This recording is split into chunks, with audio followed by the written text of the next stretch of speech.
Barangay Love Stories. Love Stories.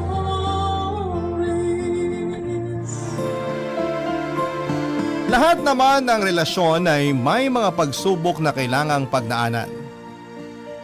Mga pagsubok na magsasabi kung para kayo sa isa't isa o para ka sa iba. Ikaw kapuso, ibinaglaban mo ba ang relasyong meron ka? Dear Papa Dudut, ako nga pala si Louie, 46 years old. Nangyari ang kwento ko last year lamang. May kinalaman po ito sa pagsasama namin ng asawa kong si Karel, 36 years old. 15 years na kaming kasal at wala pang isang taon ang relasyon namin noong inaya ko siyang magpakasal. Dahil ramdam kong siya na talaga at ganon din naman siya para sa akin. Naging maayos naman ang pagsasama namin at hindi kami masyadong nag-aaway, lalo na kung maliit lang na bagay. Hindi ako na-stress sa relasyon ko kay Karel kaya hindi ko naisip ni minsan na iwanan siya o ipagpalit sa iba. Nag-focus ako sa kanya, sa relasyon namin at sa mga pangarap namin sa buhay. Wala pa kaming anak dahil hindi pa kami pinapalad na makabuo. Ang sinabi na lang namin ay kung makakabuo man, tanggapin namin. At kung hindi man ay ayos lang din kaya nag-focus muna kami sa pagbuo na lamang ng mga pangarap namin. Binugbog ko ang sarili ko sa pagtatrabaho at lahat ng pwedeng pagkakitaan noon ay pinapasok ko makasigurado lamang na may maipapasok ako sa ipon namin. Ganon din naman si Karel, Papa Dudut. Kahit pagod na siya noon sa opisina ay nagawa pa niyang kumuha ng trabaho online. Nagkuripot na rin kami sa mga sarili namin, Papa Dudut. Hindi na kami lumalabas para mag-date noon kahit sabihin pang may okasyon dahil nangihinayang kami sa gastos. Nilalaan na lang namin ang extra na pera namin for emergency dahil natuto na kami noong pumutok ang unang taon ng pandemya. Nabawasan ang naipon namin dahil nahinto kami sa pagtatrabaho sa mga opisina namin. Kaya naman noong nakabalik na kami sa trabaho ay ginawa namin ang lahat ang paraan para maibalik ang nagastos namin mula sa ipon. Lalo na ako, Papa Dudut. Siniguro kong malaki ang perang mailalagay ko sa bangko namin.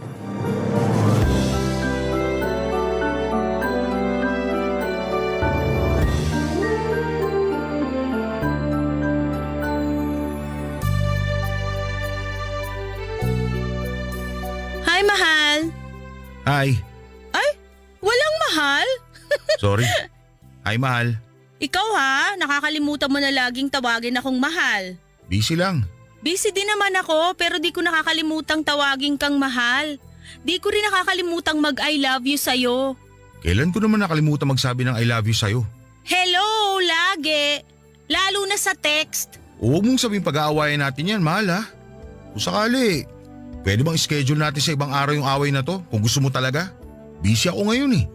May nahabol ako ng trabaho para makapasok this cut-off yung bayad. Kanina ka pa nakaharap dyan sa computer mo, magpahinga ka muna. Hindi pwede. Kailangan may habol ko to. Eh kung di man makahabol this cut-off yan, sa susunod na lang, para may pahinga ka rin. Sumpa magkaroon ng pahinga ngayon. Kapag may pahinga ka, ibig sabihin hindi ka magkakapera. Ano ba namang paniniwala yan? Makina nga pinapahinga eh, tayo pa kayang mga tao? Kailangan ko matapos to. Bayar na naman next week ang insurance natin eh. May pera pa naman tayo. Pahinga na muna tayo, ha? Pakis naman. Mamaya na. Tapusin ko lang to. Mamaya na yan, please. Karil, Mahal! Mahal ang pangalan ko. may toyo ka ba ngayon? Bakit bigla ka na lang nagagalit? Anong bigla na lang? Dapat nga dati pa ako nagalit sa'yo eh. Oh, anong ginawa ko? Wala kang ginawa. Yun naman pala eh. Bakit ka magagalit sa akin? Ang labo mo naman. Di mo naintindihan yung gusto kong puntuhin, no? Wala kang ginagawa para sa relasyon natin. Paanong wala? Di pa ba sapat na nagpapaako ba ako sa pagtatrabaho? Para sa future nating dalawa? Di pa ba yung sapat para sa'yo? Di ba yung na-appreciate man lang? Na-appreciate ko naman yan. Kaso, Kaso ano? baka naman pwedeng wag puro trabaho. At anong gusto mo? Mag-resign ako. Hindi ganyan ang ibig kong sabihin. Diretsahin mo na kasi ako. Nasasayang ang oras eh. Ibig na makapagtrabaho na ako ngayon. Ang dami pang pasikot-sikot. Wala ka ng oras para sa atin. Lahat na pupunta sa trabaho. Ganun ka rin naman, di ba? Parehas lang tayo nagtatrabaho. Bakit ka nagre-reklamo? Saka yung oras sa relasyon natin, lagi namang meron. Eh, anong tawag mo sa nangyayari ngayon? Kung wala tayong oras sa isa't isa, di sana hindi tayo nakakapag-usap ngayon. Di tayo sabay kumakain sa umaga at gabi. Di tayo magkatabi sa pagtulog. Ano pa bang oras ang kailangan mo? Ang gusto ko, maglaan naman tayo ng oras para di mawala yung spark sa relasyon natin.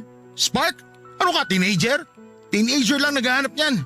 Kahit sana mag-asawa na tayo, meron pa rin nun. Para na lang tayong boardmates sa bahay na to eh. Wala nang lambingan, wala nang date, wala na kahit ano. Nibatiin ako para sa anniversary natin, di mo magawa. Ang tagal na natin mag-asawa, Karil. Di na natin kailangan ng ganyan. Doon tayo sa praktikal. Sorry ha, kung naghahangad ako makaramdam uli ng pagmamahal mula sa'yo. At ngayon pinamumukha mo hindi kita mahal. Alam kong mahal mo ko, pero di ko na yun ramdam. Puro kasi trabaho ang inaasikaso mo. Di mo man lang maisip na asikasuhin kung ano naman yung kailangan ko. Yung kailangan sa relasyon natin. O sige, para tumigil ka na. Sa Sabado, mag-date tayo after ko ma-deliver yung mga in-order sa aking pyesa. Wag na, kung napipilitan ka lang. Tapos ngayon gaganyan-ganyan ka sa akin. Pinagbibigyan ka na nga sa gusto mo. Ang gusto ko, gustuhin mo rin yung gusto ko. Ano? Wala! Good night! Naiintindihan ko naman ang punto ni Karil noon, Papa Dudut. Kaso nga lang ay pagod na kasi ako kaya hindi ko na maayos na naproseso ang mga dapat kong isagot sa kanya. Aminado naman akong nawalan nga ako ng time sa relasyon namin dahil masyado akong nag-focus sa trabaho. Akala ko naman kasi parehas lang kami ni Karil na ayos sa current setup namin. Pero dinamdam na pala niyang ang hindi namin paglabas-labas na dalawa. Tiningnan ko ang kalendaryo ng cellphone ko at doon ko na-realize na last week ay anniversary pala ng aming kasal. Doon ako nakonsensya dahil hindi ko man lang siya naalalang batiin, Papa Dudut. Mahal ko si Karil at wala naman akong ibang minahal kundi siya lamang. Yun nga lang sa sobrang tagal ng relasyon naming mag-asawa kaya siguro ay nababaliwala ko na siya. Dahil alam kong andyan lang naman siya. Tinake for granted ko ang presensya niya dahil alam kong hindi naman siya mawawala. Nabaliwala ko si Karil nang hindi sinasadya dahil nakasanayan ko nang andyan lamang siya sa akin.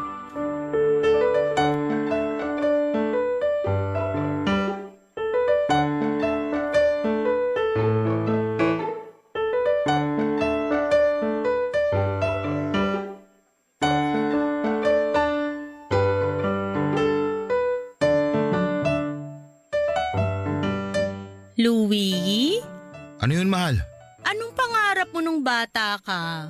Pangarap ko maging astronaut. Pero imposible pala yun kasi may fear of heights ako. Kala ko pangarap mo maging salbabida eh. Ha? Bakit ko naman papangarapin maging salbabida?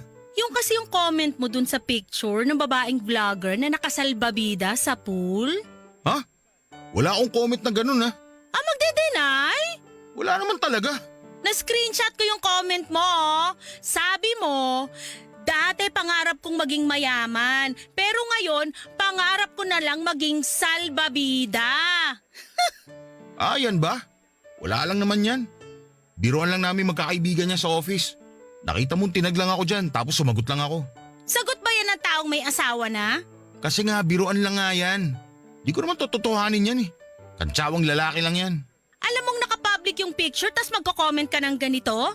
Di mo naisip na pwedeng makita to ng ibang kakilala natin? Ano na lang sasabihin nila, ha? Di ka dapat mag-isip ng masama. Buti nga nakapublic yung comment ko eh. Ibig sabihin lang yan, wala akong balak na kahit ano. Saka public figure naman yung babae na yan. Vlogger nga, di ba? Buti sana kung hindi. Doon ka matakot. Hindi ba ako dapat matakot sa ganitong ginagawa mo? Hindi. Kasi wala naman akong balak na magloko. Mas matakot ka kapag naglihim ako ng mga ganyan. Mas matakot ka kung nagme-message ako sa babae na yan. Mukhang papunta ka na rin dun eh. Ang labo! Bakit ko naman i-message yung babae na yan? Saka kahit i-message ko siya, as if naman papansinin niya ako, no? Paano ko i-message mo nga at mag-reply sa'yo, ha? di mag-cheat ka na niyan. Ala, grabe naman ang pag-overthink. Kaka-Facebook mo yan eh. Nag-overthink ako dahil sa inaasal mo sa relasyon natin. Ito na naman po kami. Mag-aaway na naman ba tayo? Di pa nga tayo tapos sa nakarang away natin eh. Magdadagdag ka na naman ng bago. Yun na nga eh. Di pa natapos yung issue sa'yo nung nakaraan. Dinadagdagan mo pa ngayon. Ako pa nagdagdag? Ikaw nga to nagsisimula ng away. Nananahimik lang ako rito. Mabuti pa tong vlogger na to. Nagawa mong ma-appreciate at nagawa mong mag-react sa pinost niyang picture. Samantalang ako, hindi. Kahit siguro magubad na ako sa Facebook, dead maka pa rin. Ano ba naman pag-iisip yan, Karil? Dumaan lang naman yan sa newsfeed ko sa Facebook kasi nga tinag ako ng kaibigan ko. At yung mga post ko, hindi ba dumadaan sa newsfeed mo kaya di mo man lang mapusuan? Di mo man lang mapansin? Yan ba problema mo? O sige, pupusuan ko na lahat. Teka, asan ba yung cellphone ko? Huwag na, kasi binlock na kita. Grabe naman toyo yan, Karil. Hindi totoo, Louie. May pinaghuhugutan yung galit ko sa'yo. Huwag na tayo mag-aaway, please. Sige na, sorry na, mali na ako. Okay na ba? Hindi okay. Hindi. Pero gusto mong gawin ko? Nakakapagod ha? Ikaw pa may ganang magsabi ng ganyan?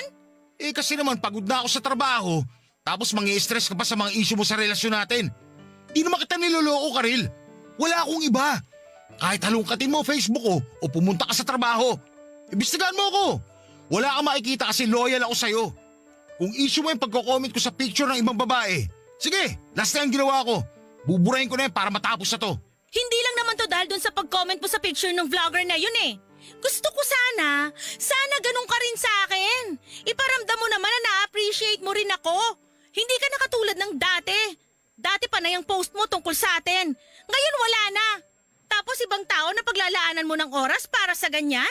Samantalang akong asawa mo, ni sabihan ako maganda kahit isang beses di mo man lang magawa? Karil naman parang… Huwag mo sanang hintayin na mapagod ako ha. Huwag mo sanang hintayin na ibang taong unang makagawa ng mga bagay na gusto kong gawin mo para sa akin.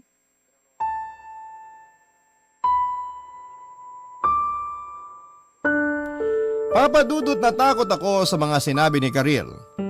Bigla ko na-imagine na isang araw ay iiwan niya ako at ipagpapalit sa isang lalaking kaya siyang mahalin sa paraang gusto niya. Doon ako natauhan dahil hindi imposibleng mangyari yon. Sinubukan ko mag-leave sa trabaho para ma-date ko siya pero tinanggihan niya yon. Sinabi niyang magtrabaho na lamang kami. Wala naman akong nagawa pero doon ko na napansin ang panlalamig niya. Mas lalo akong natakot. Lalo't yun ang unang beses na na-feel kong binabaliwala niya ako. Hindi ko na rin siya nakasasabay noon sa umaga para kumain at kahit sa pagtulog sa gabi. Lagi na lang siyang nakatalikod sa akin. Sinubukan ko siyang lambingin, ipagluto at yakapin pero iniiwasan na niya ako. Wala naman akong ibang mapagsabihan noon sa mga nangyayari sa amin dahil ayokong may nakikialam sa relasyon namin. Sa paglipas ng mga araw ay napansin ko lalo na nagbago na si Karil sa akin.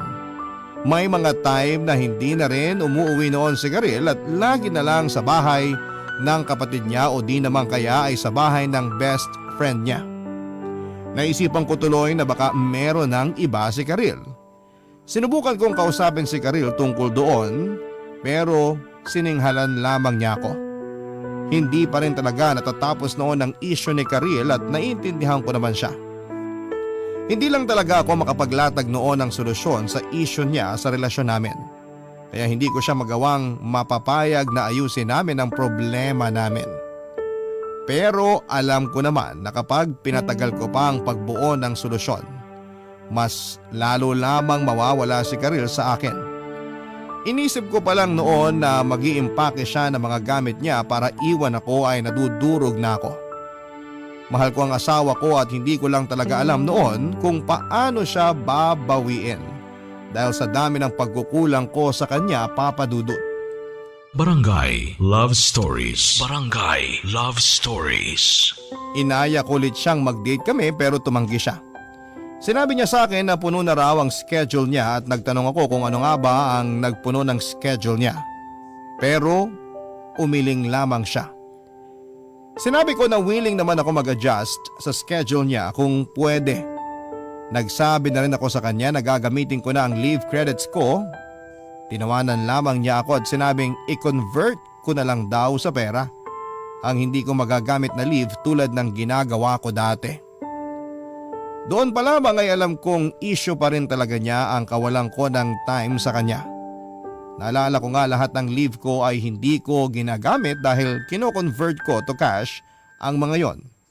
Kahit nakailang pakiusap sa akin si Karil na gamitin namin kahit 2 days lamang para makapag-beach kami o makapag-hiking. Hindi ko siya pinakinggan, Papa Dudut, dahil mas importante sa akin ang pera. Never kaming nakatikim ng out of town mula noong nagseryoso kami sa mga pangarap namin.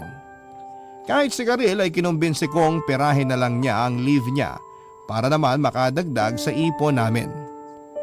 Doon ko lang na-realize na baka masama ang loob niya sa nirequest ko sa kanya. Hindi niya lang siguro sinabi sa akin at nagtiis na lamang na sumunod sa lahat ng gusto ko. Nakonsensya ako kaya handa na ako noon na sundin kung ano man ang gustong gawin ni Karil sa relasyon namin. Sinabi ko sa sarili ko na hindi ko na siya kukontrahin at kung makabawas man yon ng kita sa amin ay hindi ko na masyadong poproblemahin. Wala naman or malaki naman ang naipon namin. Kaya walang kaso kung magpapahinga kami noon ng ilang araw o ilang linggo kung yon ang gusto ni Karil. Nilakasan ko ang loob kong kausapin siya kahit ramdam kong mababasag lang ako sa mga isasagot niya sa mga sasabihin ko.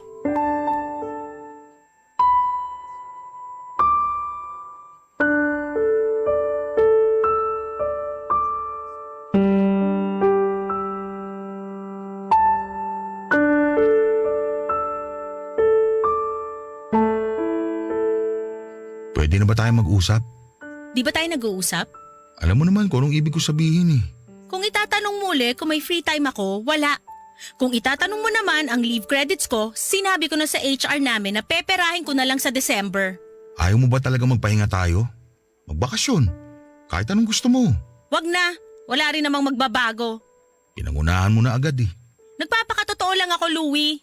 Hindi Louie ang pangalan ko. Mahal. O ngayon, alam mo na ang pakiramdam. Alam ko nagtatampo ka pa rin sa akin kasi wala nga akong time sa'yo. Puro ko trabaho.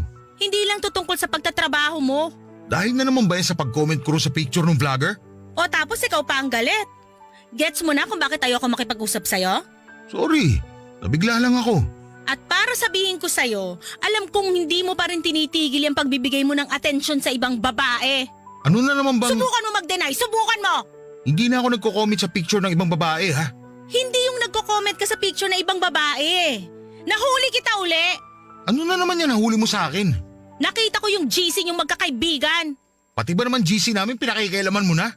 Binubuksan mo na ang Facebook ko na hindi ko alam? Actually, di naman ako ang nangialam eh.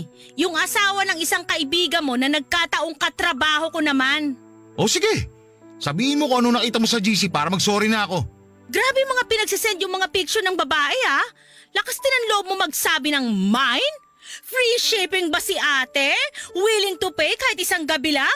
Ang sarap nila? Wow! Parang wala kang asawa. Usapang lalaki lang naman yun, Karil. Sinabi ko naman sa'yo, di ba? Ang baboy mo! Paano kung ganyan din ang pag-usapan namin magkakaibigan? Paano kung magsabi ako na masarap yung isang lalaki? Anong mararamdaman mo, ha? Okay, gets ko na. Sorry. May oras ka pa para ilabas yung pagnanasa mo sa ibang babae, pero ako na sarili mong asawa, di mo man lang maganyan. Bakit di mo ako pagnasaan? Bakit di ako imanyakin mo? Di mo man lang nga ako mapagbigyan eh. Gusto mo rin sabihan kita ng masarap? Ganon? Huwag kang pilosopo, tanga. Eh ano nga ang gusto mong gawin ko? Ang gusto ko, makita mo pa rin ako. Iparamdam mong nakikita mo pa rin ako. Iparamdam mo na mas nagagandahan ka sa akin kaysa sa ibang babae. Pag niyaya kitang magano, pumayag ka naman sana. Hindi yung wala kang gana. Gagawin ko yan. Lahat yan. Please, magkaayos na tayo. Namimiss na kita eh. Meron pa akong gustong ipagawa sa'yo. Sabihin mo lang. Lahat gagawin ko. Tumikim ka ng ibang babae. Ano? Tumikim ka ng ibang babae. Papayagan kita. Kung yan ang paraan para ma-realize mong mas angat pa rin ako sa iba. Ano ba namang pag-iisip yan, Karil? Akala ko ba gagawin mo lahat para magkaayos tayo? Tinetesting mo ba ako, ha? Hindi. Gusto kong gawin mo to. May kaibigan ako na pareha sa sitwasyon ko. Binigyan niya ng hall pass yung asawa niya para makatikim ng iba at after nun, bumalik sa kanya yung asawa niya. Na-realize daw nung asawa niya na mas angat siya kesa sa iba. Naging maayos uli sila. Bumalik yung dating gana nung asawa niya sa kanya. At ipapagawa mo yan sa akin? Nababaliw ka na ba? Gusto ko nang maging maayos uli ang relasyon natin. Maayos naman tayo ah. Problema lang yung oras. Hindi lang oras ang problema dito, Louie. Wala ka ng gana sa akin. Ramdam ko yon. Kailan ba tayo huling nag-ano? Ha? Naalala mo pa? Kasi ako hindi na. Ganon nakatagal yon. Ayoko. Ayoko yung pinapagawa mo. Pag-isipan mo mabuti bago ka tumanggi. Mas lalong naging magulo ang sitwasyon namin ng asawa ko, Papa Dudut. Napailing na lamang ako sa gusto niyang mangyari. Inisip ko na baka sinusubukan niya lamang ako kung kakagat ako pero parang seryoso siya noon. Ilang beses pa niya akong kinulit, Papa Dudut. Pinabasa pa niya sa akin ang usapan nila ng kaibigan niyang nakatry noon. Hindi ko talaga maintindihan yung point ni Karil pero naisip ko na baka sobrang desperada na lang talaga ng asawa ko para maayos ang relasyon namin. Naawa tuloy ako sa kanya dahil kaya niya akong ipaubaya sa iba para lamang maging maayos ang aming pagsasama. Isang beses ay hindi ako nakatulog kakaisip kung kaya ko na bang pagbigyan si Karil sa gusto niya. At kung sakali mang pagbibigyan ko siya ay sino namang babae ang papatol sa akin, lahat ng kakilala kong babae ay alam na may asawa na ako noon. Binuksan ko ang Facebook ko at napadaan sa newsfeed ko ang bagong palit na profile picture ng 25 anyos kong katrabaho na si Ikar. Napalunok ako dahil sa suot niyang pulang bikini habang nakahiga sa may buhangin. Chinek ko ang Facebook niya at nakita kong single siya. Inesto ko pa ang ibang social media accounts niya pero wala akong nakitang bakas na may karelasyon siya. Naalala ko tuloy si Ikar noong unang beses ko siyang nakita sa trabaho. Nagandahan ako sa kanya at minsan ay napag-usapan na rin namin siya ng mga katrabaho kong lalaki. Hindi lang ako noon ang nagkakagusto sa kanya, marami pa kami. Naisip ko kung papayag kaya si Ikar na may mangyari sa amin. Napatanong pa ako sa sarili ko kung paano ko i-explain sa kanya ang sitwasyon namin ng asawa ko. Hindi ako nakapagplano ng gagawin kay Ikar at kinabukasan ay parang sinadya ng tadhana. Sa pagpasok ko noon sa opisina ay si Ikar kaagad ang unang bumungad sa akin.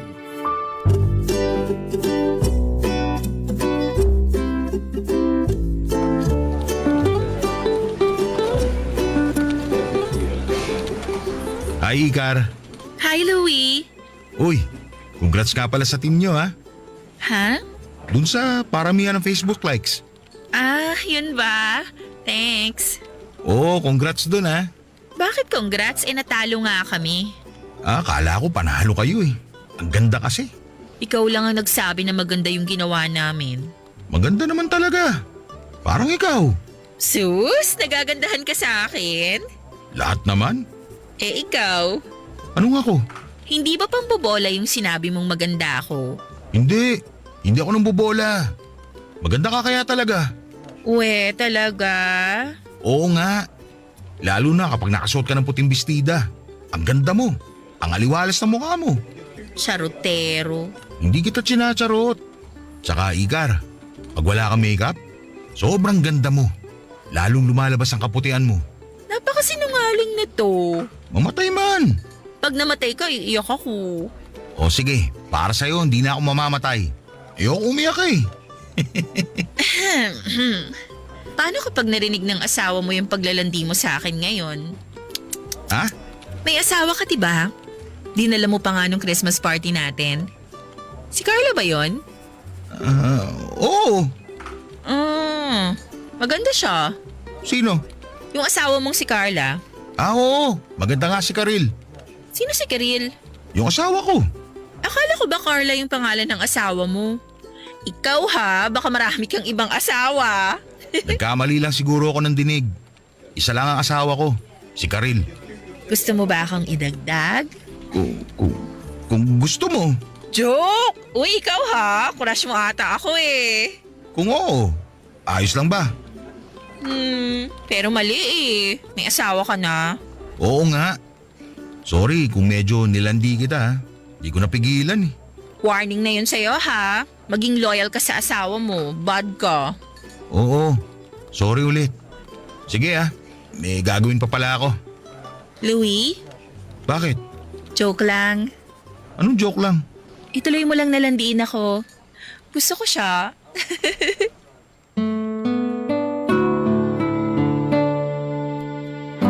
Nagkatawanan kami ni Ikar dahil sa mga nangyari. After noon ay bumalik na kami sa mga mesa namin. Akala ko noon ay matatapos na ang paglalandian namin yon pero biglang nag-message sa akin si Ikar gamit ang email niya. Tinatanong niya kung pwede raw bang sa email na lang kaming mag-usap. Natakot ako kasi baka pinagtitripan niya lamang ako pero hindi pala. Sinabi niyang crush din daw niya ako dati pa kaya kinilig siya noong nilandi ko siya. Napangiti ako at aminado akong nakaramdam ako ng kilig. Matagal na nung huli akong nakaramdam ng ganong klaseng kilig at excitement. Nagpatuloy ang pag-uusap namin. Hindi na nga ako halos nakatapos noon ng trabaho ko dahil panayang check ko sa messages namin. Nagtinginan din kami ng may halong mali siya noon, Papa Dudut. Kaya ramdam ko noon na seryoso siyang maging ka-fling ko. Noong uwian ay nag-usap kaming kumain ng street food sa kabilang kanto ng opisina namin. Nahiya pa akong kumain sa harapan niya at pinakiramdaman ko siya. At ganoon din siya sa akin.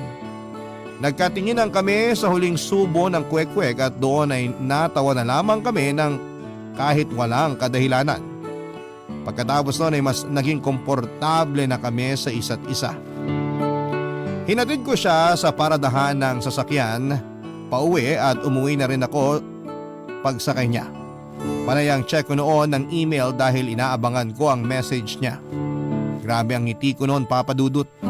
Bigla ko tuloy naalala noong mga unang buwan na kinikilala pa lang namin ni Karel ang isa't isa.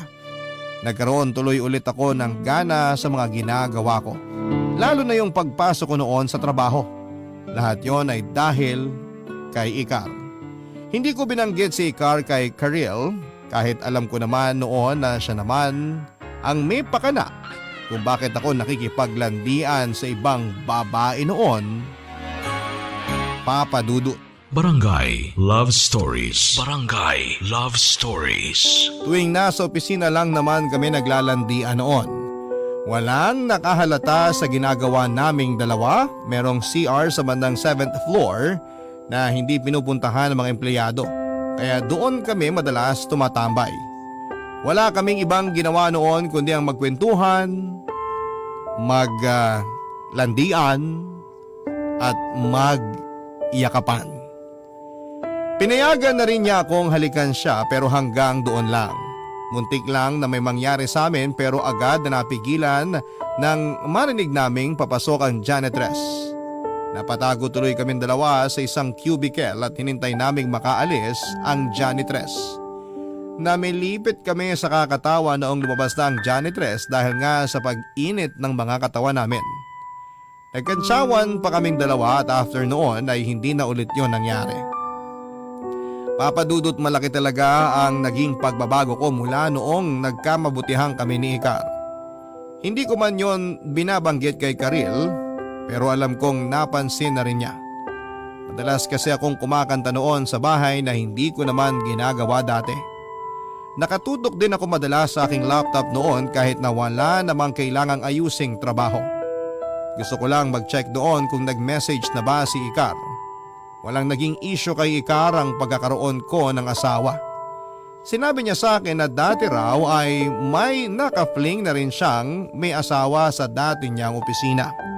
Sinabi rin niya na exciting daw yung office fling lalo na sa taong may sabit. Yun daw ang sabi ng yun daw ang isa sa mga dahilan kung bakit niya ako pinatulan. Sumang-ayon ako sa sinabi niya dahil kahit ako ay nakakaramdam ng kakaibang excitement dahil sa pagkatago naming dalawa. Sa huli ay napansin na ako ni Karel at huli na para mag-deny.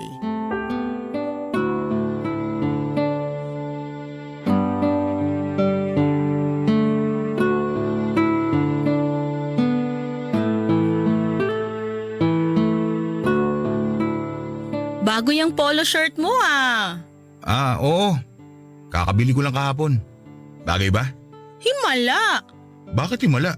Di ka naman mahilig bumili ng damit eh. Yung last na bili mo ng damit nung second anniversary natin. Napilitan ka pang bilhin yun dahil natapunan ka ng sabaw ng bulalo nung nasa Tagaytay tayo. Ayaw mo ba? Dati naman lagi ka namimilit sa akin na bumili ng mga bagong damit. Para magmukha naman ako presentable.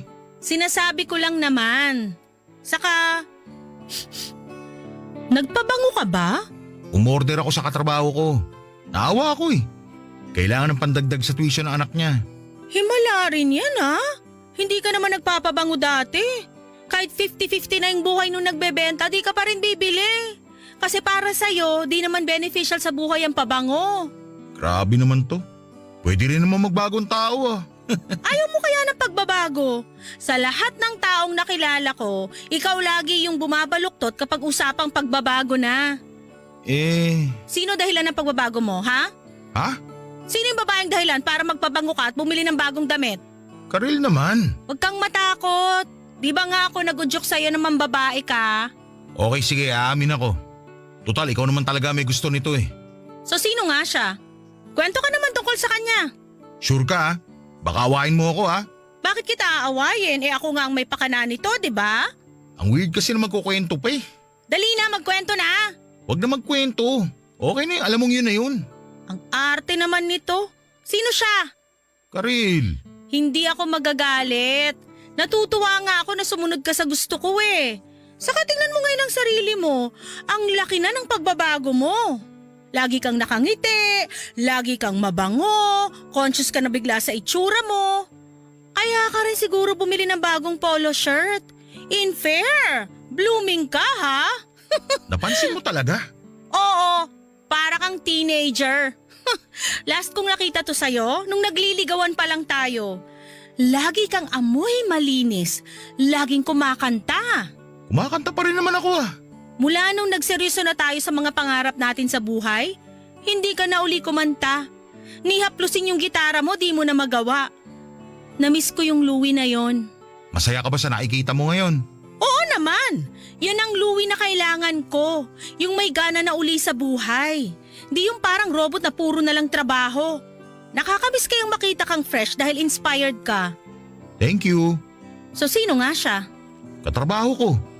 Namit mo na ata dati kasi nakilala ka niya nung Christmas party namin. Si Ikar. Parang familiar yung name. Siya ba yung chinitang mestiza? Siya nga. Tapos maliit na babae. Wow! Ang galing mong mamili ah! Pero wala pa rin tatalo sa'yo syempre. Tingnan mo na epekto sa'yo ng pambababae mo. Ngayon pa lang napapansin mo na ang ganda ko. Nakakalimutan ko lang sabihin dati pero araw-araw naman maganda ka para sa akin. Nakakakilig naman yan. Padalan mo nga si Ikar ng chocolates. Para saan? Pasasalamat. Dahil binalik niya ang dating Louie ko. Nawirduhan ako sa usapan namin ni Karil pero naging komportable naman ako noong tumagal. Hindi naman siya nagalit at hindi ko naman nakitang tinatago lang niya ang galit niya. Legit naman noon na masaya siya sa nangyayari sa akin. Nagpakwento pa siya kung may alam na si Ikar sa plano namin. Sinabi ko na wala siyang alam. Nagtanong din siya kung meron na raw bang nangyari sa amin ni Ikar at sinabi ko ang totoo. Sinabi ko na wala pa. Pero naghalikan na kami at nagyakapan. Pinadescribe niya ang feeling sa akin noong hinalikan at niyakap ko si Ikar. Ako naman ay malayang nagkwento at nadala na rin sa usapan. Doon na nag-init ang lahat sa amin, Papa Dudut. Ewan ko kung nadala si Karil sa usapan namin pero bigla niya akong hinatak sa kwarto at noon ay may nangyari sa amin. Makalipas ang maraming taon. Yun marahil ang pinaka-passionate na pag-aano namin ni Karil. At dahil lang yon sa naging usapan namin tungkol kay Ikar. Tinulak pa rin ako ni Karil na ipagpatuloy ang namamagitan sa amin ni Ikar. Sinabi niya na huwag ko raw ipapaalam ang plano namin dahil baka umatras at iwasan na ako ni Ikar.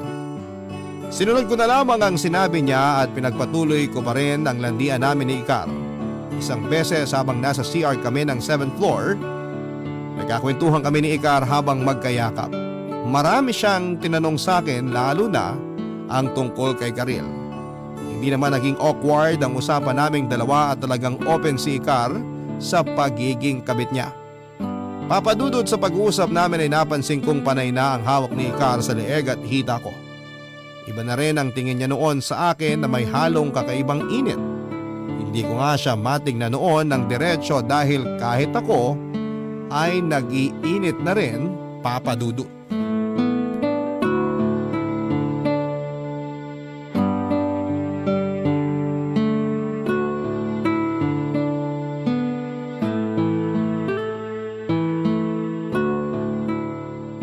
Oh, bakit ka umiiwas ng tingin sa akin, ha? Napuwing lang. Ano yan? Minuminuto ka nalang napupuwing? Kanina ka pa kaya umiiwas ng tingin? Napuwing nga talaga ako. Ayaw mo bang tinititigang kita? Ha? Ano eh? Nako-conscious ka, no? Oo eh. Grabe kasi ang titig mo. Nanlalamon. Magaling talaga akong lumamon. Uy, anong ibig mo sabihin dyan? Ng karne, ng samgyupsal. After nito, samgyupsal tayo, ha? Kala ko naman kung ano na. Sige, libre kita. After nating mag-samgyupsal, baka naman Anong baka naman? pwede tayong humiga. Pag-uwi na lang sa mga bahay natin. Bakit sa bahay lang ba pwedeng humiga? Pwede namang sa hotel, di ba? Uy, gusto mo na? Office ba? Di mo ako inaaya eh. Ako na lang mag-aaya. Tinatansya lang naman kita. Baka mamaya ayaw mo, mapahiya pa ako. O ngayong alam mo na, gusto mo ba? Oo naman. Ang tagal ko na kayang gustong ano. Aanuhin mo ko. Mag-anuhan tayo. So, after work? Bakit pa natin hihintayin ng after work? Sinasuggest mo bang gawin na natin ngayon? Kung gusto mo lang naman. Kahit saan pwede ako. Eh di mas lalo ako. Ready ka na? Ready na ako, Karil. Karil? I mean, Ikar. Tinawag mo ako sa pangalan ng asawa mo. Sorry, nakasanayan lang. Iniisip mo bang ako ang asawa mo? Hindi ah. Halata sa mukha mo. Hindi. Kanina kasi panay ang tawag ni Karil kaya siguro tumatak yung pangalan niya sa utak ko. Tapos kanina may kliyente pa ako na Karil din ang pangalan. Tapos kanina rin naalala ko yung sapatos si Karil. Bakit ka tumatawa? Louie, okay lang. Anong okay lang? Okay lang na itigil na natin to. Dahil lang sa natawag kitang Karil? Di ko naman yung sinasadya. Saka siyempre, lagi ko siya nakakasama. Ah, alam ko na. Kasi nga, di ba, pinag-uusapan natin si Karil kanina? Ayun, ayun ang dahilan. Hindi mo na kailangan mag-explain kasi asawa mo yun eh. Malamang maaalala mo siya. Mahal mo yun eh. Mahal ko nga. O edi lumabas din ang totoo. Mahal mo pa rin ang asawa mo. Ewan ko kung ano nangyayari sa akin. Pasensya ka na ha. Ayos lang yun. Alam ko naman kung anong pinasok ko. Nangyari na to sa akin dati. Alam kong sa huli, asawa pa rin ang pipiliin. O paano? Tara na? Tara saan? Sa hotel. Ha? Akala ko ba? Joke! Wala nang ganun ano, wala na ako sa mood. Ay, kinabahan naman ako. Libre mo na lang ako ng samgyupsal para may closure tayo.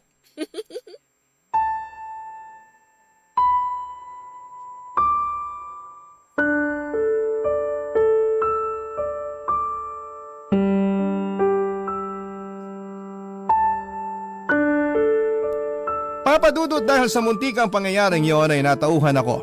Doon ko na-realize na mahal ko si Karil at siya lang ang gusto kong makasama sa panghabang buhay.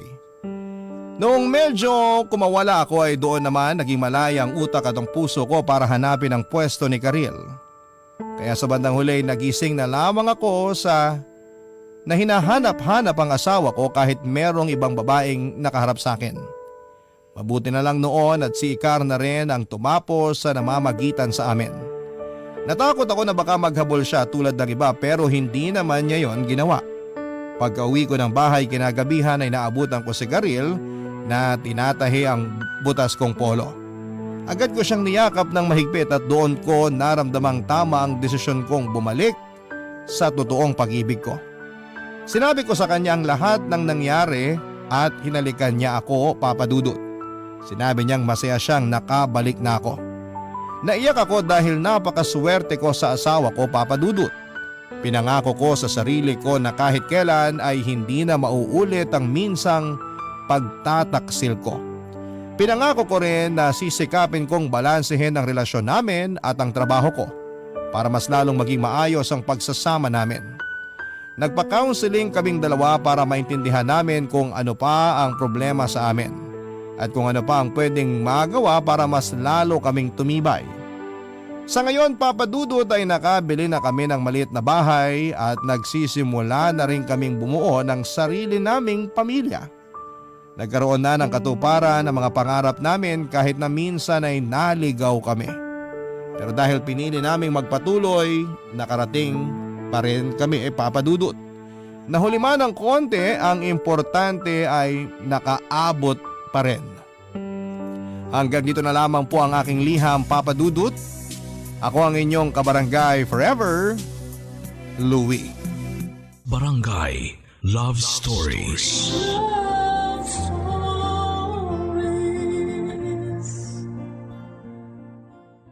Barangay LS 97.1. 97.1. Number 1. Forever. Kabarangay, i-share mo ang iyong barangay love stories. Sabay-sabay nating pakinggan ang iyong kwento ng pag-ibig, buhay at pag-asa. Ipadala lang sa barangaylovestories@yahoo.com. Barangay Love Stories. Love Stories.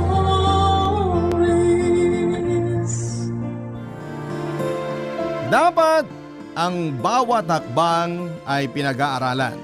Dapat pinaplano para maging maayos ang pag-usad sa buhay. Subalit ang bawat hakbang ay hindi madalas maganda ang dadaanan. Minsan malubak, minsan maputik. Ikaw, kabarangay, ano ang pinakamahirap na naging hakbang mo para sa buhay? Dear Papa Dudut, magandang araw po sa inyo at sa lahat ng inyong mga tagapakinig. Ako po si Angie, 25 years old na sa ngayon. Ang ikakwento ko po ay tungkol sa aking best friend na si Charlie na ngayon ay nasa 30 years old na. Bata pa po ako ay magkaibigan na kami dahil magkapitbahay lamang kami noon. Noong nag-high school na kami ay saka sila lumipat ng bahay. Pero iisa pa din ang eskwelahan namin. Ang kwento po ay nangyari noong 1 taon lamang. Bukod po sa mag-best friend kami ni Charlie ay magkasama din po kami sa trabaho namin na isang events company. Kami po ang nag-aayos at nagpaplano ng kung anumang event ang gusto ng kliyente. Madami po kaming hawak gaya ng concert at iba pang mga shows, pati na rin po ang wedding at mga birthday ay kasama po sa mga kliyente ng pinagtatrabahuhan namin. Marami po kami sa kumpanya at isa nga po sa mga kasama namin ay si Sheena. Si Sheena po ang naging girlfriend ni Charlie, magkaedad lamang po sila. Masaya po silang dalawa pero 2 taon ang nakakalipas habang magkarelasyon sila ay naaksidente si Charlie at naapektuhan ang kanyang likod na siyang naging dahilan ng pagkakalumpo niya. Sinabi naman ng doktor na pwede pa namang makalakad muli si Charlie pero matatagalan. At kung kailan ay walang makapagsasabi, Papa Dudut. Pero kahit po nalumpo si Charlie ay naging masaya pa naman din po sila ni Sheena, Papa Dudut.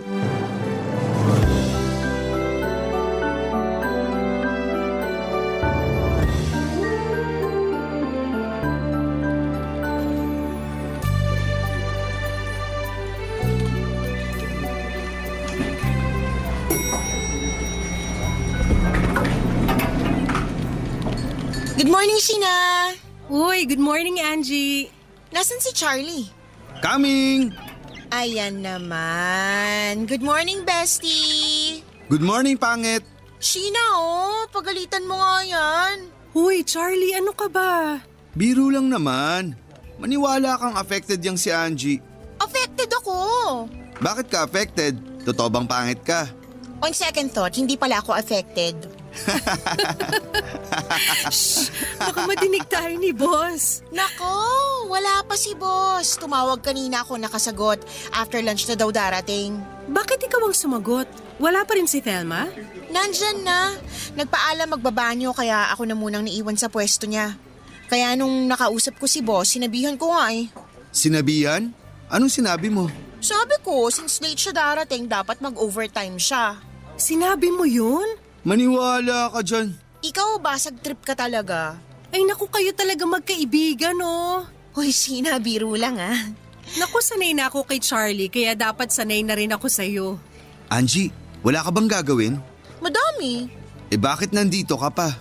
Kayo, bakit nandito pa? Bakit ayaw niyo pa pumasok? Panira ka talaga ng moment namin ni Sheena. Moment?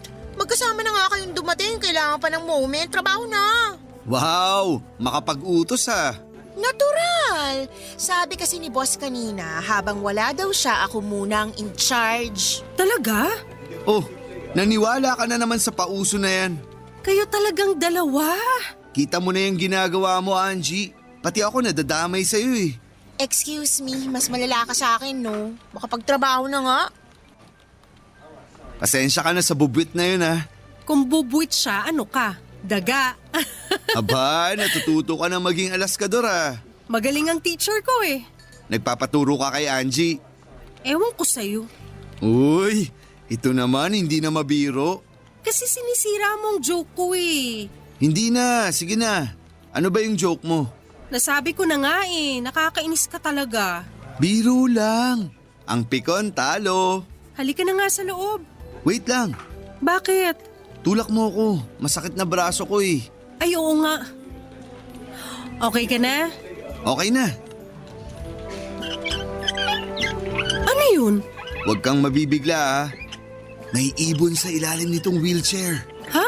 Nasaan? Uy, huwag kang lumuhod dyan. Walang ibon, biro lang yun. Nakakainis ka talaga. Siguro kailangan na ng oil yung gulong niya. Kaya may ingay siya. Mamaya lalagyan ko. Halika na nga. Sandali, Ano na naman? smile ka muna. Bakit? Basta. O ano, okay na ba ang smile ko? Yan. Oh, tara na. Akala ko may sasabihin ka kaya mo ako pinangiti. Wala, gusto ko lang nakangiti ka. I love you. Ikaw talaga. I love you din. Tara na at baka abutan tayo ni boss. Bilisan mo ang pagtulak ha. Ganyan sila ka-sweet sa isa't isa, Papa Dudut. Sa araw-araw na ginawa ng Diyos ay ganyan sila. Hindi sila magkasama sa isang bahay pero si Charlie pag nagbubook ng sasakyan ay gusto niyang sinusundo at hinahatid si Sheena. Kahit man lang daw doon ay maipakita niya kay Sheena na hindi siya pabigat na kahit hindi siya nakakalakad ay kaya niyang paglingkuran si Sheena. Hindi pa nakikilala ni Charlie ang mga magulang ni Sheena dahil noong nakakalakad pa si Charlie at naging sila ay naaksidente nga po si Charlie. Kaya nawala ng pagkakataon na makilala niya ang mga ito. Kapag hinahatid at sundo naman ni Charlie si Sheena ay sinasabihan ito si Charlie na wag nang buwaba pa ng sasakyan para hindi na mahirapan. Magseset na lang daw sila ng araw para makilala ni Charlie ang mga magulang ni Sheena. Hanggang sa dumating ang araw na yon. Inimbita ni Charlie ang mga magulang ni Sheena para mag-dinner sa bahay niya. Siyempre tumulong ako sa pagluluto. Matapos ang paghahanda ay nagpaalam na ako. Pero ayaw akong paalisin ni Charlie. Dapat daw ay nandun ako pero hindi ako pumayag. Dahil sa una ay baka kung anong isipin ng mga magulang ni Sheena at pangalawa ay may lakad na ako noong gabing yon kaya iniwan ko na siya. Pero may hindi pala magandang mangyayari. Kasi nang dumating daw ang mga magulang ni Sheena ay nabastusan daw sa kanyang mga ito dahil hindi man lang daw siya tumayo nang pinakilala sila. Sa kanya daw hinila ang wheelchair na nakatago sa likod ng mesa at doon palang nakita ng mga magulang ni Sheena na lumpo si Charlie. Hindi pa man sila nakakapag-umpisa ay tinawag agad si Sheena ng tatay niya at sinabing may pag-uusapan daw sila. Sinabi ni Sheena kay Charlie na maghihintay na lamang at sandali lang daw sila. Pero matapos ang ilang minuto ay saka palang bumalik si Sheena pero hindi kasama ang mga magulang niya. Sinabi ni Sheena na kailangan nilang umalis dahil may emergency. Hindi na nagpaliwanag si Sheena at iniwanan na si Charlie. Buong magdamag ay tinatawagan ni Charlie si Sheena pero hindi ito sumasagot. Sobra-sobra ang pag-aalala ni Charlie. Kinaumagahan ay saka palang sumagot si Sheena na okay lang sila at sinabi din ito na huwag na siyang sunduin at mauuna na ito sa opisina. Gulong-gulo si Charlie sa mga nangyari, Papa Dudut.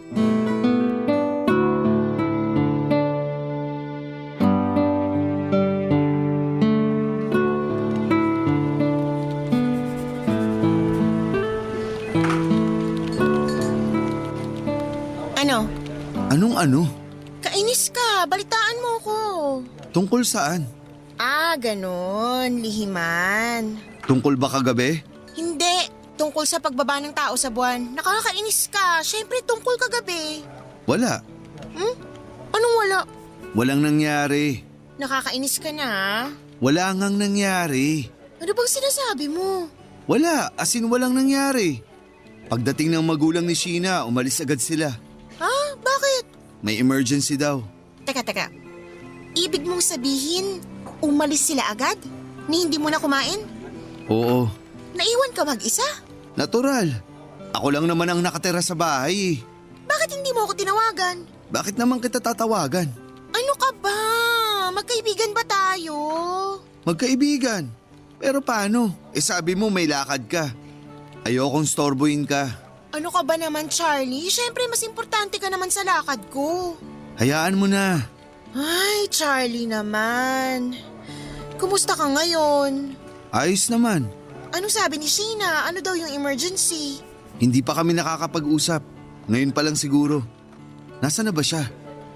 Wala pa siya. Ha? Sabi niya nauna na daw siyang pumasok kaya hindi na siya nagpadaan sa akin. Oh, ayan na pala si Sheena. Sige, iwan mo na muna kami. Mag-uusap lang kami. Mabuti pa nga. Sige. Sheena! Ano? Anong ano? Hindi mo ako pinansin. Nilampasan mo pa ako. Ano bang kailangan mo? Anong ibig mong sabihin? Siyempre gusto kitang makausap. May trabaho. Dati na naman nating ginagawa ang mag-usap kahit may trabaho. Wala naman tayong napapabayaang trabaho mula nun. Ano bang kailangan pag-usapan? Ano bang nangyayari? Bakit ganyan ka? Diretsuhin mo na ako. Hindi ba dapat ako ang nagsasabi niyan? Parang ibang tao ka. Ano bang problema? Ikaw, Ako? Anong ginawa ko? maghiwalay na tayo. Maghanap ka na ng magpapaligaya sa'yo. Ha? Bakit? Basta, Anong basta? Ganun na lang ba yun? Sabihin mo. gusto mo talagang diretsuhin kita? Sige, naisip ko na wala akong mapapala sa'yo. Ayokong alagaan ka habang buhay. Hindi naman ako nagpapaalaga sa'yo ah. Bakit ba biglang ganyan ka? May sinabi ba sa'yo ang tatay mo? Oo, ginising niya ako sa katotohanan na magiging pabigat ka sa buhay ko. Kaya habang hindi pa malalim ang relasyon natin, maghiwalay na tayo. Anong hindi malalim ang relasyon? Ang dami na nating pinagdaanan. Huwag na nating pahirapan pa ang mga sarili natin. Kaya yun na yun. Hanggang dito na lang tayo, okay? Papasok na ako sa loob. Papadudot ng gabing yon ay nagkausap kami ni Charlie at sobrang sama ng loob niya. Kaya pala buong maghapon sa trabaho ay tahimik sila ni Sheena at akala ko ay seryoso lang sila sa mga ginagawa nila. Kaya hindi na rin ako nakigulo. Pero ganun pala ang ginawa ni Sheena sa kanya. Hindi ako makapaniwala, Papa Dudut, dahil sa isang sabi ng tatay ni Sheena ay agad na nagbago ang isipan niya sa relasyon nila ni Charlie. Ibig bang sabihin noon ay noon pa ay wala naman talagang pagmamahal si Sheena kay Charlie? Kaya ganoon na lamang kabilis sa kanya ang mag-decide na tapusin agad-agad ang relasyon nilang dalawa. Malakas na tao naman si Charlie kaya alam ko nakakayanin niya ang mga nangyari. Pero dahil magkasama kami sa trabaho ay hindi pwedeng hindi kami magkita sa araw-araw. Apektado ako sa mga nangyari kaya pati ako ay hindi ko kinakausap si Sheena maliban lang kung tungkol sa trabaho. Ang biruan namin tuwing umaga ay parang malungkot na gabi na tanging kuliglig lang ang napapakinggan. Para may kasama si Charlie, papasok ng opisina ay ako na ang sumusundo sa kanya. Kahit patawanin ko siya ng patawanin pagpapasok ng opisina, syempre pagdating pa din doon ay sasampalin pa din ng lungkot si Charlie dahil makikita niya si Sheena papadudot. Mabuti na nga lang at hindi naisipan ni Charlie ang mag-resign. Pero hindi nagtagal ay nalaman ko din ang kadahilanan. Kaya hindi niya naisip na mag-resign noon, papadudot. Barangay Love Stories. Barangay Love Stories. Papadudot, kumukuha lang pala ng pagkakataon si Charlie para makausap muli si Sheena tungkol sa kanilang dalawa. Isang beses ay nagkasabay sila sa pantry na silang dalawa lamang. Atrasan na si Sheena pero sinabi ni Charlie na paalis na siya, kaya pumasok na si Sheena. Pero hindi pa nakakarating sa pinto ay biglang bumalik si Charlie, papadudot. Hindi na niya matiis ang kinikimkim. Gusto niyang kausapin si Sheena kaya ginawa na niya. Bumalik siya para kausapin ito, papadudot, at tinanong uli ni Charlie si Sheena kung pwedeng maging sila. Ang sinagot ni Sheena ay pakikuha daw siya ng tasa sa cabinet. Pero alam naman ni Sheena na mataas ang pinaglalagyan ng mga cup at hindi ito kayang abutin ni Charlie, papadudot. Doon na sinabi ni Sheena na sabihin na daw niya na hindi magiging pabigat si Charlie sa kanya. Pero hindi naman maibigay ni Charlie kahit simpleng pangangailangan niya. Bagamat napahiya si Charlie ay hindi ito sumuko at sinabing mahal na mahal pa din niya si Sheena. Doon na nagtaas ng boses si Sheena. Sinabing layuan na siya at wag nang guluhin pa. Sa sobrang lakas ng boses niya ay nadinig ito ng mga kasama namin sa aming work area. Paglabas ni Sheena sa pantry ay nakatingin ang lahat at walang nakakibo at natahimik ang lahat, papadudot.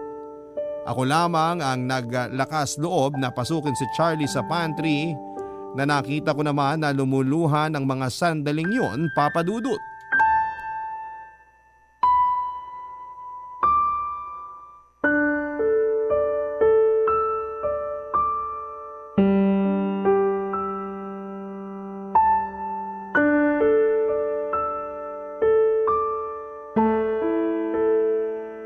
Charlie, halika, labas tayo. Break naman eh. Charlie, magsalita ka naman. Charlie! Ano bang sasabihin ko? Punasan mo muna yung luha mo. Ayoko makakita ng luha na iiyak din ako. Hindi naman ako umiiyak ah. Ikaw halatang halata na magsisinungaling ka pa. Napuwing lang ako. Ang luma ng dahilan mo hindi na ginagamit ng millennials yan. Bakit ba iniisip mong umiyak ako? Okay lang naman ako. Unang-una, umiiyak ka. Tapos, pangalawa, hindi ka okay dahil dinig na dinig ng lahat ang mga sinabi sa'yo ni Sheena. Alam mo kung hindi lang dahil sa'yo, aawayin ko yun. Hindi naman kailangan. Wala naman siyang kasalanan. So, ikaw may kasalanan? Pinagsisigawan ka, ikaw pang may kasalanan? Kinulit ko kasi siya. Araw-araw ako nangungulit dito sa opisina pero walang sumisigaw sa akin. Wag na nga nating pag-usapan. Hindi pwede, Charlie. Hindi mo pwedeng ipunin sa dibdib mong mga sama ng loob mo. Mahirap yan kapag sumabog. Kaya nga ako nandito, 'di ba? Para may katawanan ka at higit sa lahat, may hingahan ka ng lahat ng sama ng loob mo. Ang dami mo namang sinabi. Ano yan? Nagjo-joke ka na ba o nabubuisit ka sa akin? Sige lang, mainis ka sa akin. Ilabas mo yung galit mo at wag mong pigilin. Bakit ba gusto mo ako magalit? Kasi nga masama yung nagkikimkim ng galit. Bakit? Baka maging kriminal ako? Wala pa ata akong nabalita ang kriminal na lumpo na nangahabol ng saksak. Ano? Natatawa ka ba? Hindi Natatawa ka eh. Hindi nga. Natatawa ka. Kita mo na? Akala ko ba ako ang pinapatawa mo? Bakit ikaw ang natatawa? Sorry! Ikaw kasi paano ka manghahabol ng saksak? Yun na nga.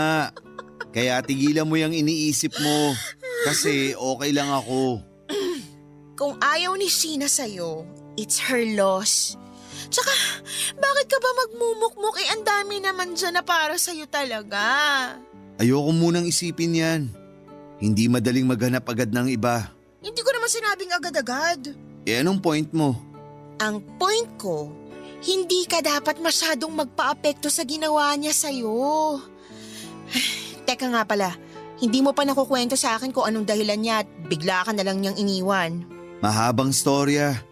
Patapos na ang break natin. 30 minutes ang break, wala pa tayong 10 minuto dito. Hindi naman siguro kukulangin ng 20 minutes. Menos mo na lang ang 5 minutes para pabalik natin sa loob. Ano bang nakain mo at ang dami mong sinasabi? Hindi ako ang issue, kaya sabihin mo na. Ayaw sa akin ng tatay niya. Tapos, Yun na yun.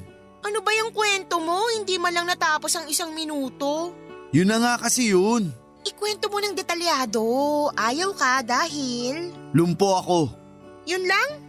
Tapos, sumang-ayon si Sheena doon? Hindi ka man lang pinaglaban? Tama naman kasi ang tatay niya. Ano bang pakialam ng tatay niya sa relasyon niyo? Siya ba yung pakakasalan? Iniisip lang niya ang anak niya. So, pinagtatanggol mo yung tatay niya. Ibig sabihin pati sarili mo iniwan mo na din. Hindi naman. Sinasabi ko lang yung totoo. Pero hindi pa din naman ako nawawalan ng pag-asa. Sabi ng doktor, may chance na makalakad uli ako. Tapos babalikan mo si Sheena? Matapos ang ginawa niya sa'yo? Mahal ko siya eh. Bahala ka nga. 15 minutes na ka na sa itaas. Galit ka ba? Buhay mo yan. Desisyon mo. Tara na. Alam ni Charlie, Papa Dudut, na naiinis ako sa desisyon niya. Kaya buong araw niya din naman akong sinusuyo. Nagtataka nga ang mga kaopisina namin kasi parang ako yung sinigawan ni Sheena. Kasi ako ang tahimik at mas active pa si Charlie kesa sa akin. Nakakainis naman talaga, Papa Dudut, parang hindi na nag-iisip si Charlie. Hindi ko talaga pinapansin si Charlie noon at kinakausap niya ako nang biglang lumapit si Andy at nagpatulong sa ginagawa niya. Si Andy po ay ang makulit na kaopisina namin na nanliligaw naman sa akin. Ayoko sa kanya pero para lang makaiwas ako kay Charlie ay sumama ako at tinulungan ko siya. Isinantabi ko muna ang inis kay Andy at iniwan nga si Charlie. Gusto kong matauhan si Charlie sa baluktot na pag-iisip niya. Pero syempre hindi ko pa din natiis kasi kailangan ko siyang sabayan pag-uwi kasi nga ako ang maghahatid sa kanya, Papa Dudut.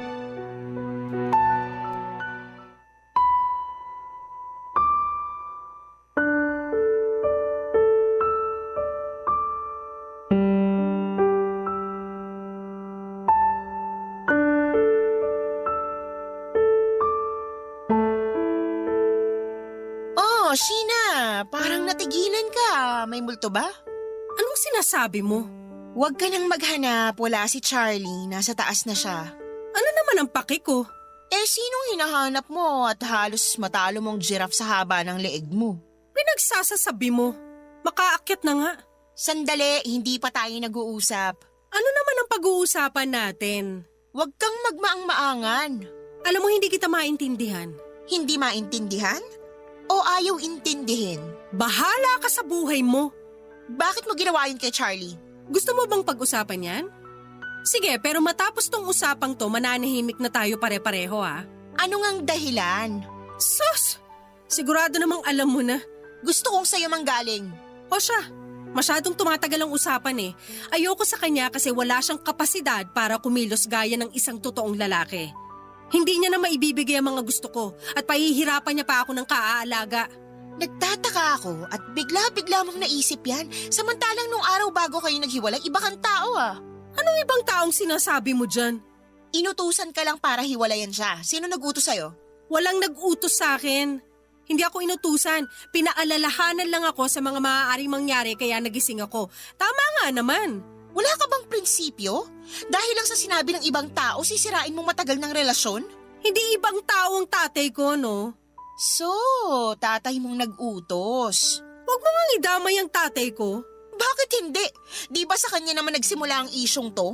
Hindi niya ako pinilit, sarili kong desisyon ang pagsunod sa kanya. Sarili mong desisyon pero sinunod mo siya. Huwag mo nga ako lituhin. Hindi ka naman dapat nalilito. Mahal ka ni Charlie. Bakit bigla mo nalang itinapon yun? Alam mo, uulitin na naman natin sa umpisa, hindi matatapos ang usapang to. Minahal mo ba si Charlie? Ha? Nadinig mo naman ang tanong ko kaya huwag kang magbingi-bingihan. Ewan? Anong ewan? Ewan, hindi ko alam. Hindi mo alam ang ano. Hindi ko alam kung minahal ko nga ba si Charlie. Pero ang saya-saya niyo, anong nangyari? Alam mo, malalaman mo ang ibig kong sabihin pag nagka-boyfriend ka na. Hindi ko kailangan magka-boyfriend para alamin ang ibig mong sabihin. Dahil nandiyan ka naman para sabihin ang diretsyo yun. Kaya tinatanong ko ulit, minahal mo ba si Charlie? Bakit ka ba nakikialam? Kaibigan ko si Charlie. Kaibigan? Lang? Anong sinasabi mo dyan? Bakit hindi ikaw ang umamin ngayon? Ano nga aminin ko? Na kaya ganyan ka ka-defensive kay Charlie kasi may gusto ka sa kanya. Tigilan mo nga yung kahibangan mo.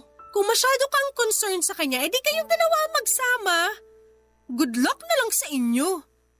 Aakit na ako.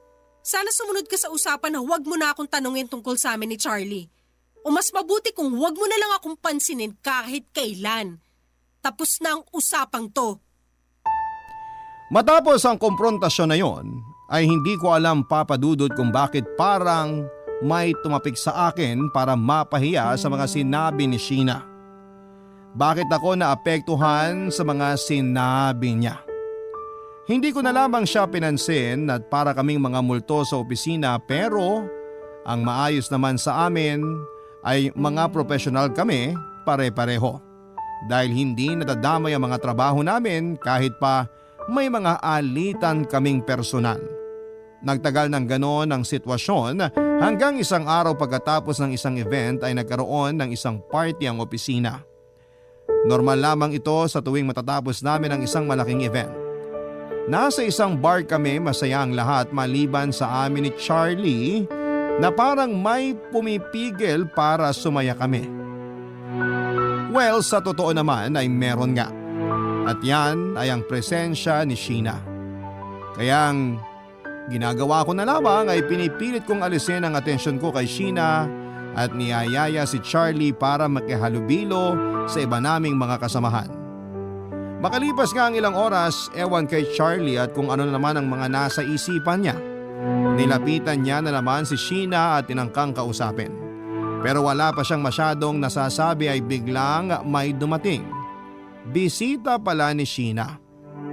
Nagulat ang lahat nang bigla silang maghalikan at saka pinakilala na boyfriend niya daw. Kahit nagsasalita si Sheena ay hindi ako nakatingin sa kanya kundi kay Charlie. Kitang-kita ko ang sakit na nararamdaman ni Charlie. Barangay Love Stories. Barangay Love Stories. Matapos ipakilala ni Sheena ang boyfriend ay nagpaalam silang aalis. Parang basahang iniwan ni Sheena si Charlie kasama ang lalaking yon. Kaibigan lahat ni Charlie ang mga kasamahan namin at wala siyang naging problema kanino man sa kanila. Kaya naman sobrang apektado din ang lahat sa nararamdaman ni Charlie. Lahat naglapitan kay Charlie at pilit na pinapatibay ang loob niya. Nung una ay puro seryosong pakikiramay pa dahil sa sitwasyon ang sinasabi ng lahat. Hanggang sa si Charlie na mismo ang unang nagbiro dahil ayaw niyang masira ang gabing yon dahil lamang sa kanya. Kaya naging masaya na din ang lahat, Papa Dudut. Nagtawanan na lamang kami ng nagtawanan. Hanggang isa sa mga kasama namin ang nagbiro na kesyo maghanap na lang ng iba si Charlie dahil nga ang daming babae sa paligid at ako ang ginawa nilang example. May mga tumawa, may mga nanukso. Ewan kung namula ba ako ng gabing yon dahil sa hiya. Papa Dudut, ayun na naman yung pakiramdam na yon. Bakit ba ako naaapektuhan?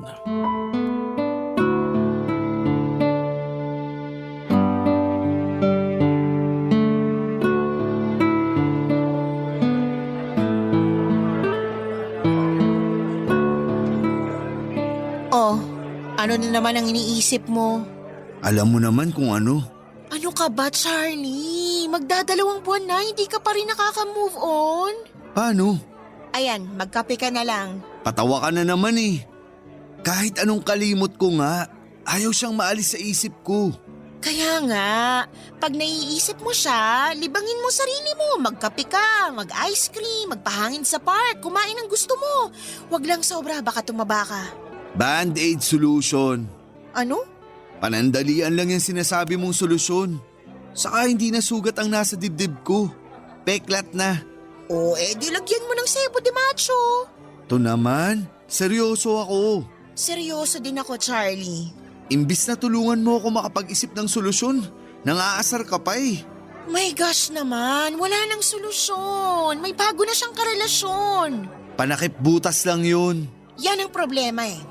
Iniisipan mo kasi ng mababaw na dahilan kaya ayaw mag-sink in sa utak mo na hindi ka mahal ng babaeng yun. Nararamdaman ko, mahal pa niya ako.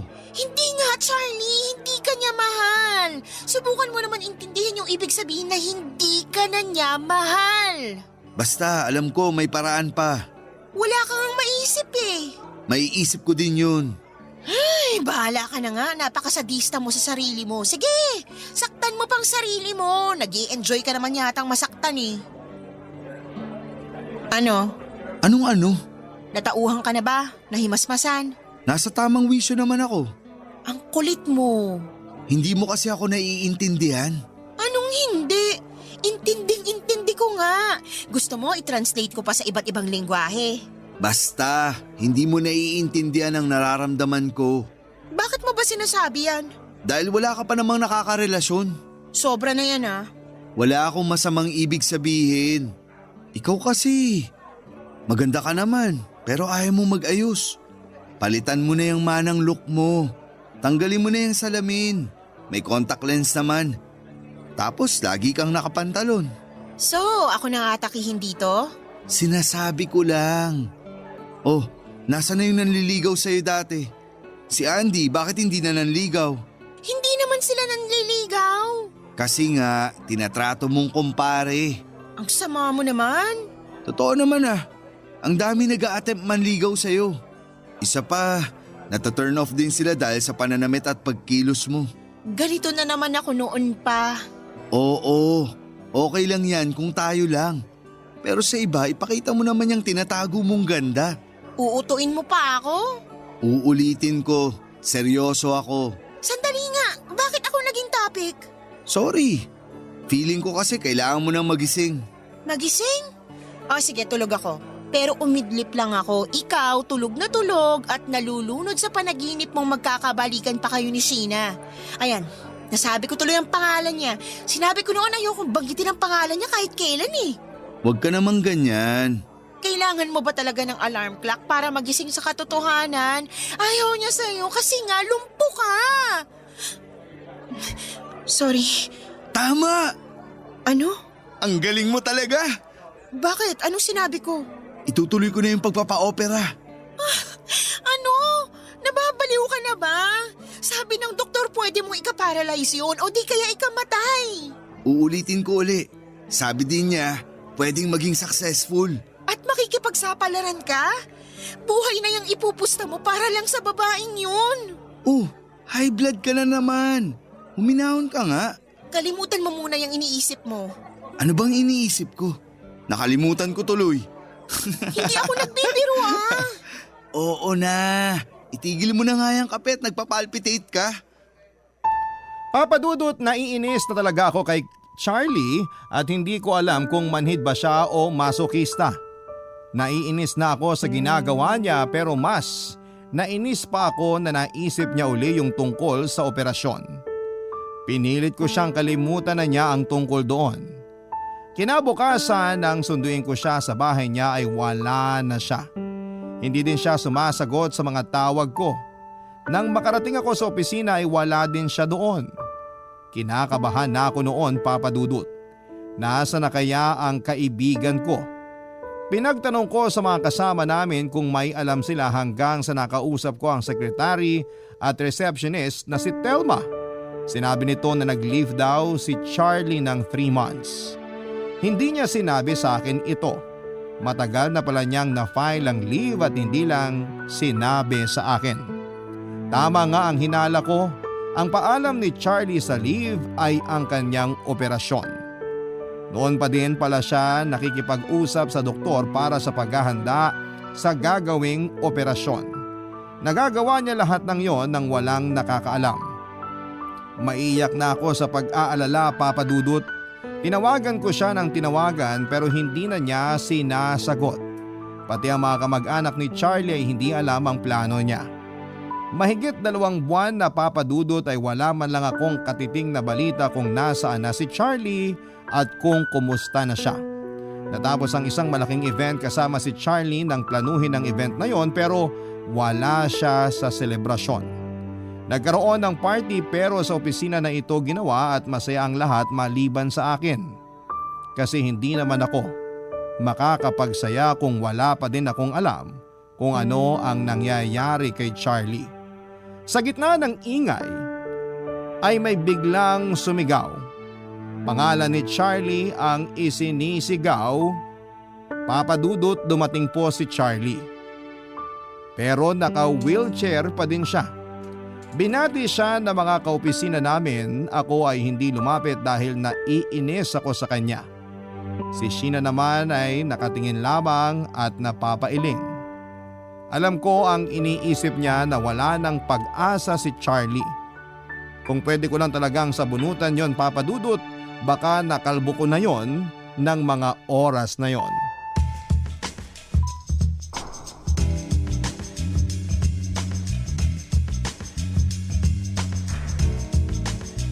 Angie! Che, Grabe namang salubong yan. Che ba ang bagong high? nakakapagbiro ka ba talaga matapos ang ginawa mo? Oh, anong ginawa ko? Ang tagal ko ngang nawala eh. Yun nga. Labas nga tayo, ang ingay eh. Uy, hindi mo ba ako tutulungang itulak tong wheelchair ko? Daan-daan naman po sa pagdadrive. Eh di ikaw nang magtulak. Biro lang. Sige, bilisan mo na lang.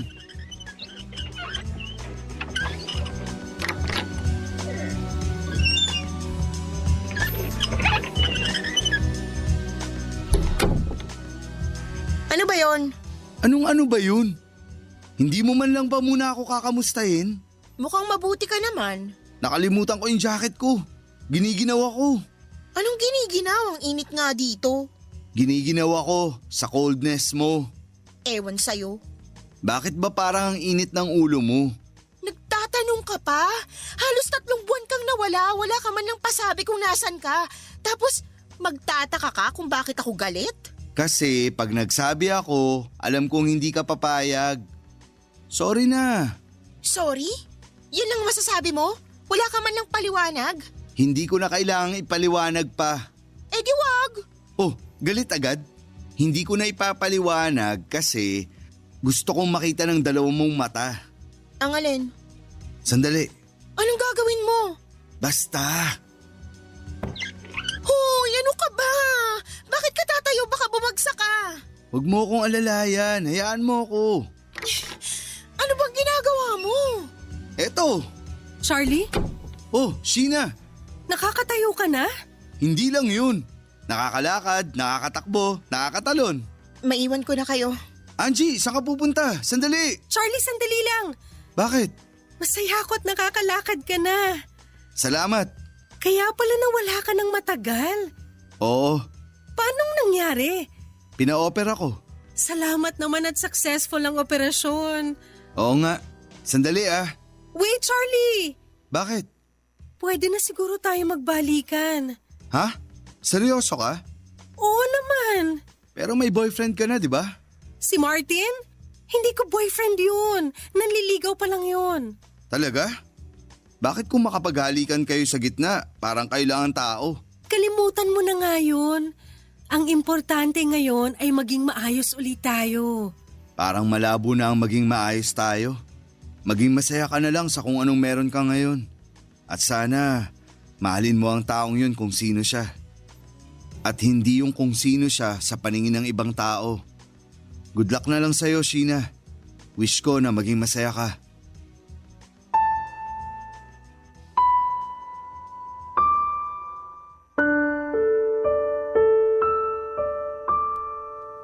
Papa Dudut, hinabol ako ni Charlie at iniwan niya si Sheena na parang naninigas sa kinakatayuan niya. Papa Dudut, napahinto ako sa paghabol ni Charlie sa akin at aarte pa sana ako at magpapahabol kasi natuwa ako na nakakatakbo na si Charlie. Kaso naisip ko na baka mabinat siya at hindi pa masyadong magaling ang operasyon. Kaya don't get me wrong ha, Papa Dudut. Hindi ako nagpahabol na parang ang haba ng buhok ko pero natuwa talaga ako. At 2 recovery ang na-achieve ni Charlie. Ang emotional at physical recovery. Papa Dudut, itutuloy ko na po ang eksena doon sa office. Hinabol nga po ako ni Charlie, bigla niya akong niyakap at habang yakap-yakap niya ako, sinabi niya na mahal niya daw ako. At hindi na papakawalan pa. Una, naguluhan ako sa mga sinabi niya, sa kanya uli inamin na na-realize niya na ako pala ang mahal niya noon pa. Papa Dudut, sa totoo lang ay mahal na mahal ko din si Charlie pero sinasarili ko na lamang yon dahil ayaw kong masira ang pagkakaibigan namin. Pero doon din pala ang bagsak namin. Masaya kami ni Charlie hanggang sa ngayon, Papa Dudut. Marami na kaming plano at isa pa po ay sinunod ko na rin ang payo ni Charlie na tapusin na ang manang look ko. Sabi naman ni Charlie kahit na yung dati pa din ang itsura kong manamit ay wala namang problema sa kanya. Ang importante ay magkasama kami. Si Sheena naman po ay naging seryoso na rin sa boyfriend niya at parang wala kaming gusot ay nagkapatawaran na kaming lahat at naging magkakaibigan. Maraming salamat po, Papa Dudut, sa pagbasa ng aking kwento. Naway sana'y marami po kayong natutunan. Ang inyong forever kapuso at kabarangay, Angie. Nagustuhan ng iyong napakinggan? Ituloy yan via live stream sa www.gmanetwork.com/radio. Barangay LS 97.1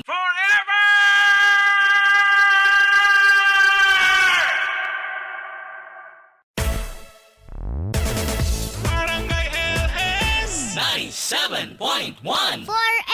Mga kwento ng pag-ibig, kwento ng pag-asa at mga kwento ng buhay dito sa Barangay Love Stories. Love Stories.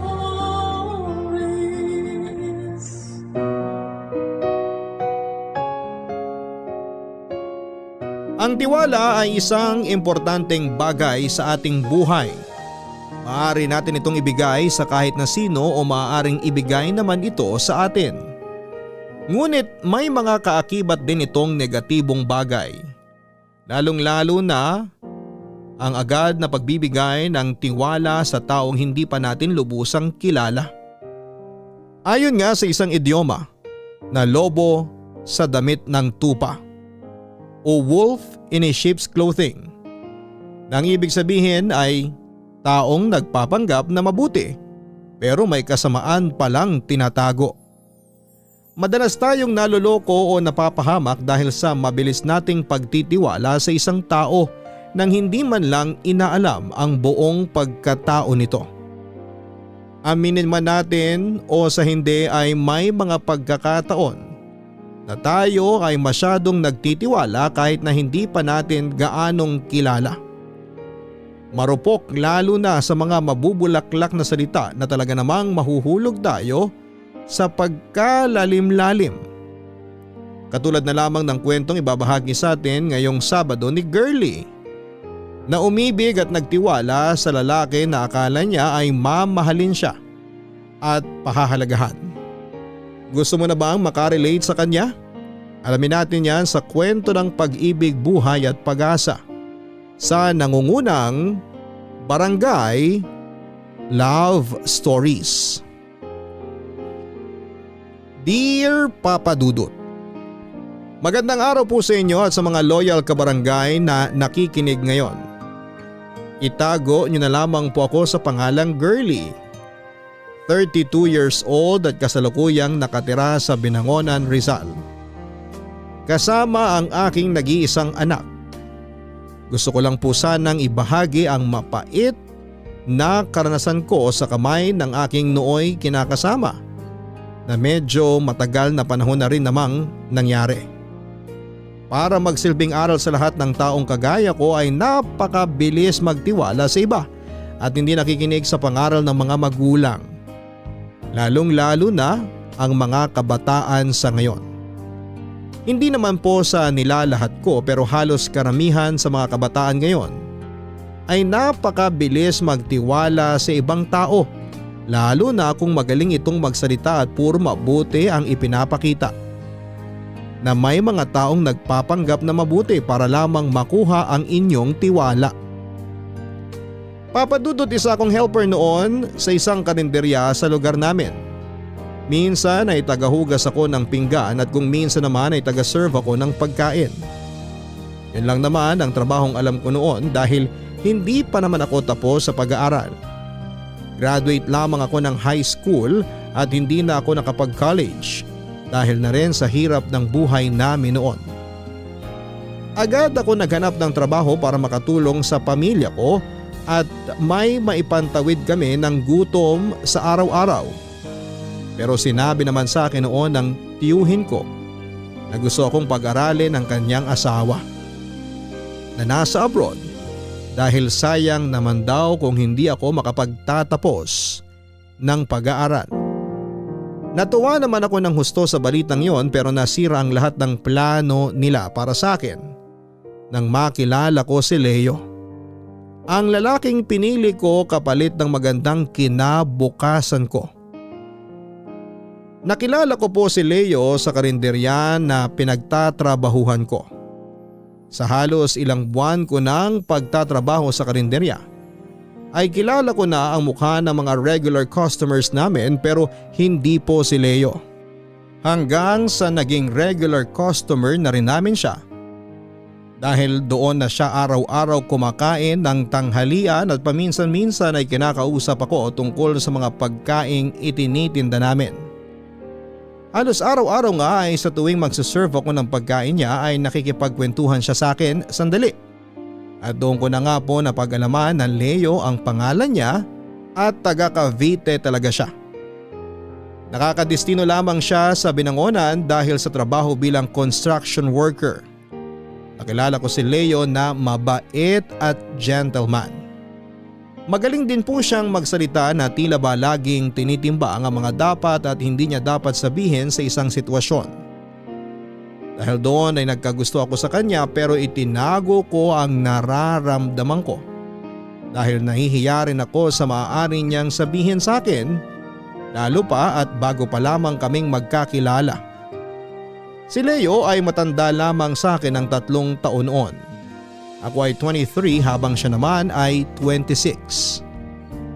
Papadudot na kaugalian na nga niya ang pakikipag-usap sa akin kapag naroon siya. At masasabi kong wala akong masabi sa kanya dahil talaga namang napakahusay niyang magsalita at hindi nauubusan ng ikukwento. Nasabi nga niya sa akin na may 7 buwan pa lamang silang kontrata na dapat tapusin bago sila bumalik ng Cavite at nalulungkot daw siya dahil hindi na niya ulit ako makikita pa. Hindi naman sa assuming ako papadudot pero alam ko kung ano ang nais niyang iparating nang sabihin niya ang bagay na yon. At doon na nga siya nagpaalam na manliligaw sa akin noon at dahil sa marupok ako ay pumayag ako. Umabot din ng halos 3 taon ang panliligaw niya sa akin bago ko siya tuluyang sagutin at kapag linggo naman ay nagde-date kami papadudot. Hindi naman kagwapuhan si Leo pero nagustuhan ko siya dahil sa pagiging gentleman niya at pagiging masipag. Alam ko rin naman na pareho kaming mga binata at dalaga ng panahon na yon dahil si Leo na rin mismo ang nagsabing wala siyang asawa o kahit na girlfriend. Palagi raw kasi siyang iniiwan ng mga nagiging karelasyon niya dahil ipinagpapalit siya ng mga ito sa lalaking may kaya sa buhay. Nalungkot naman ako nang malaman ko yon kaya sinigurado ko sa kanya na hindi ko yon gagawin, Papa Dudut? Papa Dudut, hindi alam ng pamilya ko na meron na akong nobyo. Hindi ko rin kasi alam kung paano sasabihin sa kanila, lalo pa at napakahigpit nila sa akin. Kahit nasa hustong gulang naman ako. Mas lalo pa akong natakot magsabi sa kanila nang malaman nilang may nobyo na ang kapatid kong babae na sumunod lamang sa akin.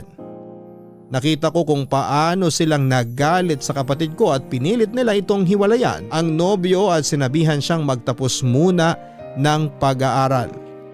Walang nagawa ang kapatid ko kung hindi ang sumunod sa mga magulang namin. Marahil ay nagtataka kayo kung bakit ang kapatid ko ay nag-aral samantalang ako ay hindi. Ang kapatid ko kasi ay binayayaan ng talino kaya naman nakapasa siya sa scholarship na inaplayan niya. Ako naman ay mahina ang ulo kaya bumagsak ako at hindi na nga tinuloy ang pag-aaral ko. Tinulungan ko na lamang ang mga magulang ko sa pagpapaaral sa kapatid ko para kahit papaano ay may pamasahe at pambaon ito sa school o kaya naman ay pambili ng mga gagamitin sa project nito. Papadudot 2 buwan ko ng nobyo noon si Leo at nananatiling lihim ang aming relasyon dahil na rin sa takot ko na magkahiwalay kami. Kaya nga nang malapit nang matapos ang kontrata nila ay tinanong ako ni Leo kung gusto ko bang sumama sa kanya sa Cavite. Marami pong katanungan ang sumagi sa isipan ko ng mga oras na yon, Papa Dudut. Magsasama na ba kami? Paano ang pamilya ko? Paano ang plano ng tiyuhin ko na pag-aralin ako ulit? Ano ang buhay na dadatnang ko sa Cavite? Magiging maayos kaya ang trato sa akin ng pamilya ni Leo? Iilan lamang yan sa mga tanong na naglalaro sa isipan ko ng mga oras na yon at tila ba nabasa ni Leo ang nasa isipan ko. Dahil masuyo niyang hinawakan ang kamay ko at sinabing hindi niya ako pababayaan. Na magkakasama na kami ng matagal at doon na nabuo ang pasya ko. Na sumama sa kanila kaya naman isang gabi habang natutulog na ang lahat sa bahay namin ay dahan-dahan akong lumabas dala ang iilan sa mga gamit ko at si Leo naman ay nasa labas at naghihintay sa akin. Nagiwan lamang ako ng sulat sa higaan ko at sinabi kong huwag silang mag-alala dahil nasa mabuti akong kalagayan. At humingi na rin ako ng tawad sa ginawa kong pagtakas. Oo, tama kayo nang narinig. Nakipagtanan ako sa lalaking ilang buwan ko pa lamang nakilala. Papadudot nang makarating kami sa Cavite ay agad akong ipinakilala ni Leo sa pamilya niya. Taliwas sa mga iniisip ko ay naging mainit ang pagtanggap nila sa akin, lalo na ng kapatid niyang babae kaya naman naging maayos ang pakikisama ko sa kanila.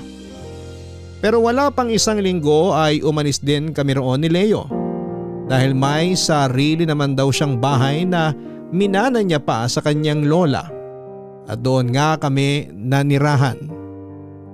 Kompleto na ang mga gamit sa bahay pero marumi lamang at halatang hindi nalilinis. At dahil doon na nga kami titira ay nagpaalam ako kay Leo na aayusin ko ang mga gamit sa bahay at aalisin ang mga kalat at pumayag naman siya. Sa ilang buwan na pagsasama namin ni Leo ay masasabi kong napakasaya ko bukod sa kasama ko siya ay hindi niya ako pinapabayaan kagaya ng sinabi niya sa akin. Paminsan-minsan ay naiisip ko ang pamilya ko pero naisip kong malaki na ako at nasa hustong gulang na. Pero ang akala kong tuloy-tuloy na masayang pagsasama namin ni Leo ay nagbago simula nang ibalita ko sa kanila ang pagbubuntis ko sa panganay naming anak.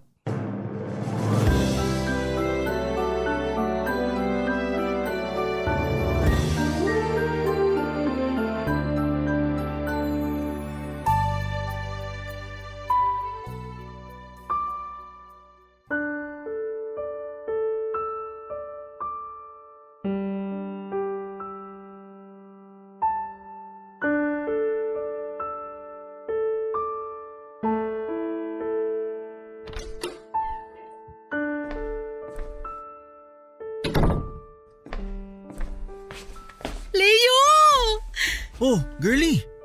Parang ang saya mo ah. Anong meron? Buntis ako! Ha? Pakiulit nga. Ano sabi mo? Ang sabi ko, buntis ako! Paano mo naman nasabing buntis ka? Kasi isang buwan na akong delayed. Hindi pa ako nade-delay tuwing may period ako. Baka na-delay ka lang talaga. Hindi, Leo. Galing ako sa bayan kanina. Bumili ako ng pregnancy test kit. Ito! Oh, ano sabi dito? Positive? Oo, kaya buntis talaga ako. Sigurado ka bang sa'yo to? Baka napulot mo lang to ah. Hindi. Ba't ko naman gagawin yun? Malalaman at malalaman mo rin naman kung buntis ba talaga ako o hindi. Baka naman mali yung resulta. Inulit mo ba? Ulitin mo, baka negative talaga yan. Inulit ko na. Ito pang isa, positive din. Buntis talaga ako. Teka nga, ba't parang hindi ka masaya na magkakaanak na tayo? Ay, buwisit! Leo, ano? Sumagot ka nga. Ilang beses ko nang sinabing wala pa sa plano kong magkaanak, girly. Pero ano to? So kasalanan ko? Kasalanan kong nabuntis ako, ganun ba? Nagpipils ka, di ba? Paano ka nabuntis? Sinabihan na kita noon na naubusan ako, di ba? Ang sabi mo wala kang pera. Tapos may nangyari sa atin ulit. Anak naman ng… Ay, di pa naman buo yan, di ba? Baka makuha pa sa pills yan. Uminom ka ng pills, baka sakaling datnan ka na. Naririnig mo ba sarili mo, Leo? Sinasabi mo bang patayin ko ang anak natin? Dugo pa lang naman yan. Di pa yan buo, kaya pwede pang agapan. Seryoso ka talaga? Anak mo to, Leo! Anak natin! Ba't di ka kasi nag-iingat? Sana maaga pa lang sinabi mo na sa akin na paubos na pala yung pills mo. Ba't ba sa akin mo sinisisi lahat? Ako lang ba gumawa nito? Nabuntis ko ba sarili ko? Ang sinasabi ko lang, sana maaga pa lang sinabi mo nang paubos na pala yung pills mo para nagawan ko ng paraan na makabili. Tinan mo ngayon yan. Hindi ba pwedeng matuwa ka na lang na magkakaanak na tayo? Yun nga ang iba dyan, gustong-gusto magkaanak pero hindi sila binibiyayaan. Tapos ikaw, hindi ka pa masaya na magkakaanak ka na? Dahil hindi pa nga ako handa, girly. Ba't bang kulit mo? Construction worker lang ako. Saan ako kukuha ng pambahid mo sa ospital kung sakali? Sa ating dalawa nga lang, halos kulang ang sweldo ko eh. May mga binabayaran pa tayong kuryente at tubig. Di ka ba nag-iisip? Oo na! Sige na, kasalanan ko na! Okay ka na? Pero kahit ano pang sabihin mo, itutuloy ko ang pagbubuntis ko. At paano mo gagawin yun? Baka nakakalimutan mo. Ako ang nagtatrabaho. Ano bang magagawa mo para palakihin ng batang yan? Gagawa ako ng paraan. Pero hindi ko ipapalaglag ang anak ko kagaya ng gusto mong mangyari. Magsimba ka, Leo.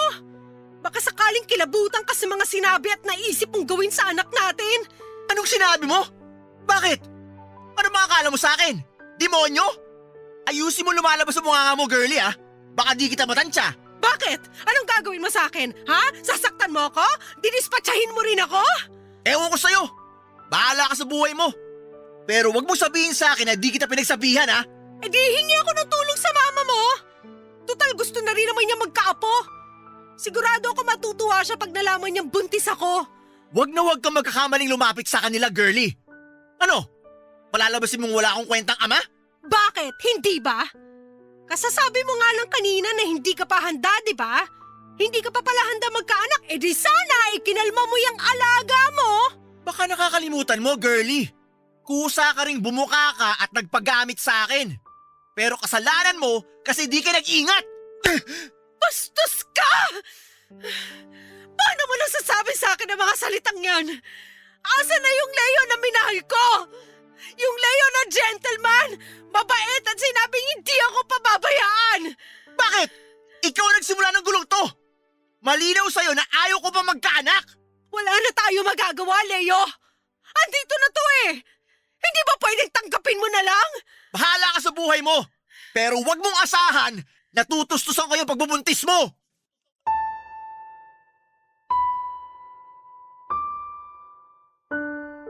Papadudot matapos akong maiwang tulala sa sala, ay napaisip ako kung tama bang iniwan ko ang pamilya ko para kay Leo.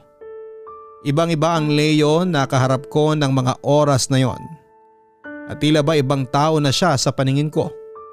Halos madurog ang puso ko sa mga sinabi niya sa akin, Papa Dudut.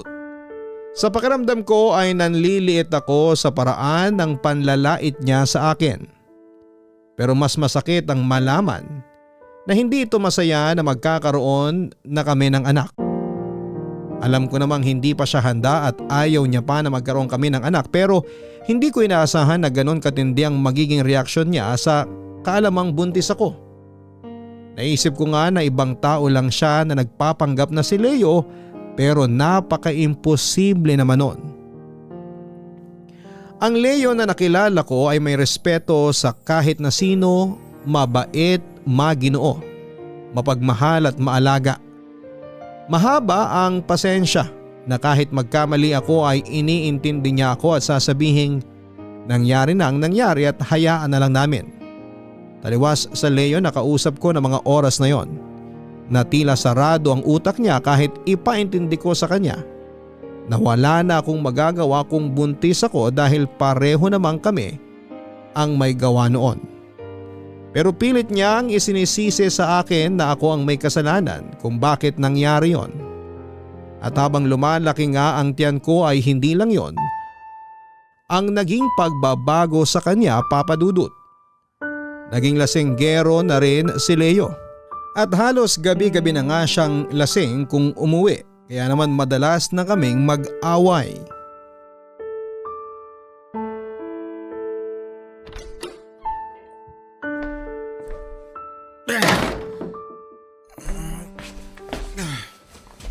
Hoy! Sandukan mo ako. Kakain ako. Ano ba naman yan, Leo? Lasing ka na naman.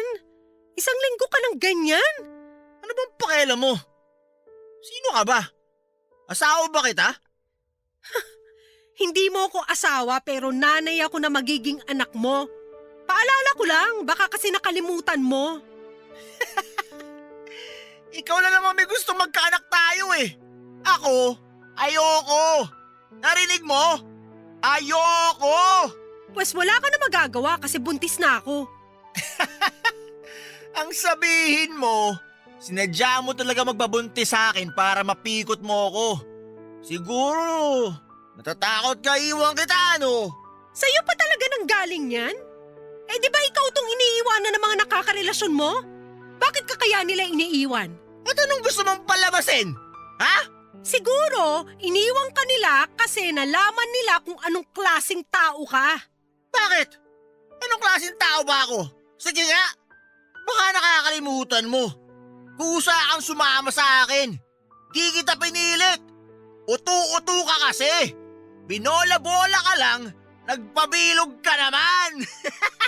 Alam mo, ayoko na. Sawang-sawa na ako makisama sa'yo. Sige! Sino tinakot mo? Bakit? Sa tingin mo ba, tatanggapin ka pa ng pamilya mo dahil sa ginawa mong pakikipagtanan sa akin? Mag-isip ka nga. Sa tingin mo ba mabubuhay ka nang wala ako? Hindi, girlie! Hindi! Wala ka nang ibang mapupuntahan kundi sa akin lang! Baliw ka na sa kakainom mo ng alak! Lahat ng alak na naiinom mo, sinira na ang utak mo! Matagal na akong baliw. Ngayon mo nga lang nalaman. O ano? May sasabihin ka pa? Kung ako sa'yo, manahimik ka na. Wala ka na rin namang silbi sa akin bukod sa tagalinis at tagaluto ko. Sino ba namang gaganaan makipagtalik sa'yo kung para kang nakalunok ng pakwan sa laki ng tiyan mo? Bastos ka talaga! Ano bang akala mo sa akin? Para usan? Bakit? Hindi ba? Kaya nga kita sinama rito eh. Kaso ano pang silbi mo sa akin ngayon? Tingnan mo nga yung tiyan mo. Ang laki na oh. Hayop ka! Hayop! Kakarmay ka sa ginagawa mo sa akin! Aray! Ang tiyan ko! Huwag mo nga akong dramahan dyan. Kasalanan mo yan. Sumama-sama ka kasi sa akin nang hindi mo man ako kinikilalang mabuti. Oo! Nagkamali ako ng pagkakakilala sa'yo! Kasi hindi ka mabuting tao! Hayop ka! Demonyo! Demonyo talaga ako! At nandito ka na sa impyerno kasama ako! Aalis ako rito at hindi mo ako mapipigilan! Eh di umalis ka! Sa tingin mo ba may mukha ka pang iharap sa pamilya mo? Pinili mo nga ako kaysa sa kanila, di ba? Na pinagsisisihan ko! Huli na ang pagsisisi mo, girlie. Kung ginamit mo lang sana yung utak mo, wala ka sana sa ganitong sitwasyon. Oh, anong iniiyak-iyak mo dyan? Masakit bang malaman ang katotohanan? Di ka kasi nag-iisip eh. Ilang buwan mo pa lang ako nakilala, sumama ka agad sa akin. May araw ka rin. Maghintay ka lang sa karma mo. Ang tagal ko nang iniintay ang karma ko pero takot yata sa akin. Kasi hanggang ngayon, hindi pa rin siya dumarating. Kaya sa tingin mo ba, matatakot ako sa karma? Demonyo ka talaga! Ikaw ang demonyo, tanga!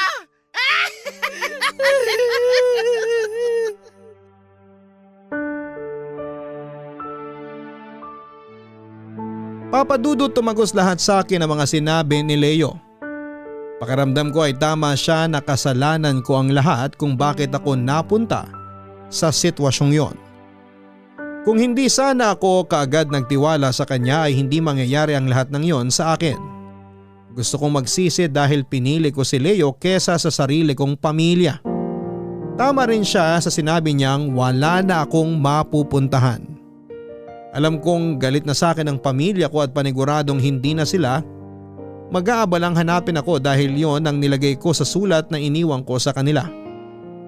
Gusto kong humingi ng tawad sa kanila at sabihing nagkamali ako pero hindi ko alam kung mapapatawad pa ba nila ako. Noong ko naramdaman ang sobrang pangungulila sa pamilya ko at noong ko ring naramdaman na ang hirap palang mapunta sa lugar na wala kang kahit na isang kakampi at walang pwedeng tumulong sa iyo. Lumipas pa nga ang ilang linggo ay palala ng palala ang pag-aaway namin ni Leo kapag lasing siya at nagsimula na rin siyang pagbuhatan ako ng kamay. Sa kabila ng pagbubuntis ko ay nagagawa niya pa rin akong saktan pero nagpapasalamat na lamang ako sa Diyos na hindi niya dinadamay ang anak ko. Nariyan kasing nasasapak niya ako o kaya naman ay nasasampal sa bibig kapag hindi niya nagugustuhan ang mga sinasabi ko. Halos mapuno na nga ako ng mga pasa sa katawan pero masyadong maingat si Leo. Kaya naman kapag may mga pasa ako ay hindi niya ako pinapayagang lumabas ng bahay at kung lalabas man ako ay pagsusuotin niya ako ng mahahabang damit para maitago ang mga pasa ko. Pero kapag mukha ko naman ang may ebidensya ng pananakit niya ay talagang binabantayan niya ako sa takot na baka magsumbong ako. Sa totoo lang ay ilang beses ko nang naisipang magsumbong sa barangay at sa mga magulang niya tungkol sa pananakit niya sa akin pero natatakot ako na totohanin ni Leo ang banta niya sa akin na idadamay niya ang anak ko kapag nagsumbong ako. Kaya naman nanatili akong pipi sa mga nangyayari sa akin sa takot na mapahamak ang anak ko.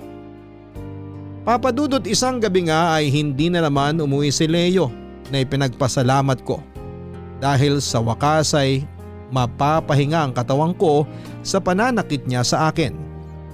May mga panahon kasi na hindi ito umuuwi at hindi ko na binalak pang alamin kung saan siya natutulog o tumutuloy dahil panigurado ay nag-iinom lamang ito. Ang importante lang sa akin ay ang magkaroon ako ng kapayapaan ng isip kapag wala siya. Pero hindi ko inaasahan na ang gabing yon din ay ang gabing manganganak ako. Bigla na lang kasing pumutok ang panubigan ko at nagsimula na akong makaramdam ng paghilab ng tiyan. Alam kong kabuuanan ko na pero malayo pa yon sa petsang sinabi sa akin ng doktor. Hindi ko alam ang gagawin ko ng mga oras na yon, Papa Dudut. Wala si Leo at hindi ko alam kung paano ko siya hahagilapin. Hindi ko rin magawang tumayo dahil sa sobrang sakit ng tiyan at balakang ko. Wala rin akong cellphone dahil hindi ako pinayagan ni Leo na gumamit noon. Pero dahil natatakot ako na sa bahay manganak, ay pinilit kong tumayo habang sapo ko ang aking tiyan sa balakang. Dahan-dahan ako naglakad palabas at nagtungo sa kapitbahay namin nakakilala ng mga magulang ni Leo. Nagulat pa nga mga ito nang makita ang kalagayan ko pero agad din naman akong dinaluhan at tinulungan. Sinabi ko na lang sa kanila na baka pwede nilang tawagan si Tita Lilian, na nanay ni Leo, at agad nila itong tinawagan pero nagpresenta na sila na dalhin muna ako sa ospital. Papadudod, hindi ko na alam kung papaano kami nakarating ng ospital. Naramdaman ko na lamang ang paglapat ng likod ko sa malamig na kama ng labor room at ang tanging naririnig ko lamang ay ang boses ng doktor na nagsabing umire lamang ako ng mahaba. Hanggang sa tuluyan na akong mapaiyak nang makarinig ako ng malakas na iyak ng sanggol. Iyak yon ng anak ko. Ang nagsisilbing liwanag at tanging pag-asang pinangahawakan ko para magpatuloy pa rin sa buhay. Mas lalo pa akong napaiyak nang ilapit nila sa akin ang anak ko at padapang ipinatong sa dibdib ko. Napakaliit niya at gustuhin ko mang yakapin siya ng mahigpit. Ay alam kong hindi pwede pero tahimik akong umusal ng pasasalamat sa Diyos dahil naisilang ko ng maayos ang anak ko. Matapos kong manganak ay agad din akong inilipat sa OB ward, samantalang ang anak ko naman ay dinala nila sa nursery. Nabutan ko si Tita Lilian na nakaupo sa kamang paglilipatan ko at halata sa mukha niya ang pag-aalala. Nagulat ako nang tawagan ako ng kumari ko. Bakit silang nagdala sa'yo rito sa ospital? Nasaan ba si Leo? Ano po kasi? Ano? Magsalita ka, girly! Hindi po kasi umuwi si Leo. Pero alam ko po na nandun lang siya sa mga barkada niya nakikipag-inuman. Halos gabi-gabi nga po siya nakikipag-inuman eh. Sus Mariosep! Alam niyang kabuanan mo na pero hindi ka pa rin niya binantayan ng maayos? Kung alam ko lang na ganyan, doon muna kita sa bahay pinatuloy para sana may tumitingin sa'yo. Takot na takot po ako kanina. Hindi ko po alam ang gagawin ko kasi mag-isa lang ako. Wala si Leo kung kailan kailangan ko siya. Ay, hayaan mo't pagsasabihan ko ang batang yan. Isa na siyang ama kaya dapat lang kayong mag-ina ang pagtuunan niya ng pansin. Hindi alak at mga kabarkada niya.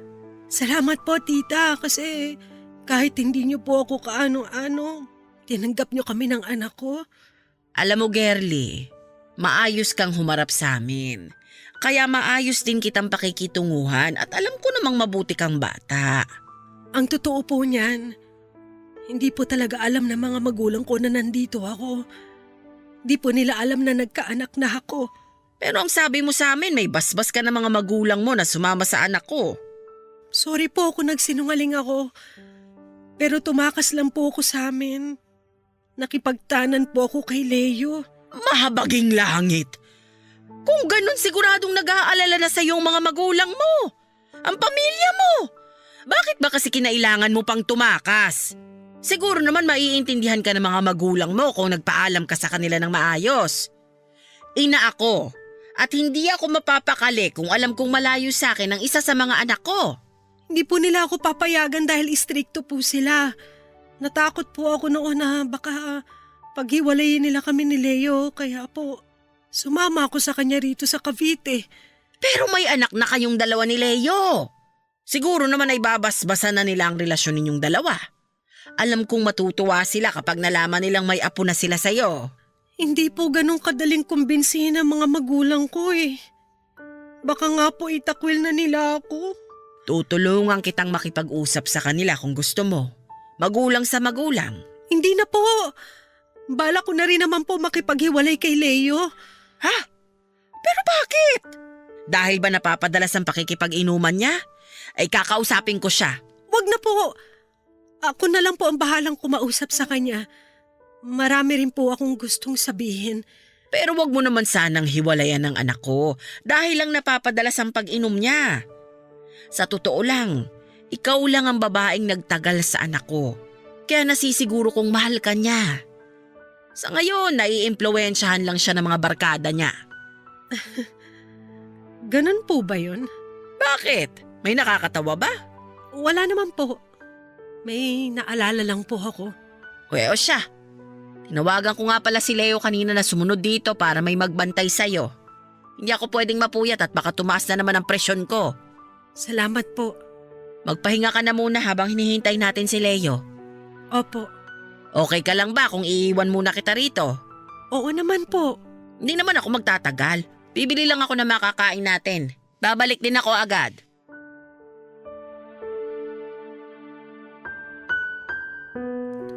Papa Dudut, gustong gusto ko nang sabihin kay Tita Lilian kung paano ako tratuhin ng anak niya. Pero sa nakikita kong tiwala nito sa anak ay tiyak na hindi ito maniniwala sa akin. Kung sakali dahil sino nga lang ba ako? Hindi naman nila ako kaano-ano, nagsinungaling na ako ng isang beses sa kanila kaya paano pa sila magtitiwala sa akin kung sakaling magsumbong ako. Baka isipin nila ay sinisiraan ko lamang si Leo at kung magsumbong man ako ay siguradong itatanggi niya yon. Ang naisip ko lamang ng mga oras na yon ay pakiramdaman ang buong paligid ko at magplano ng mga dapat gawin para makaalis ako sa poder ni Leo.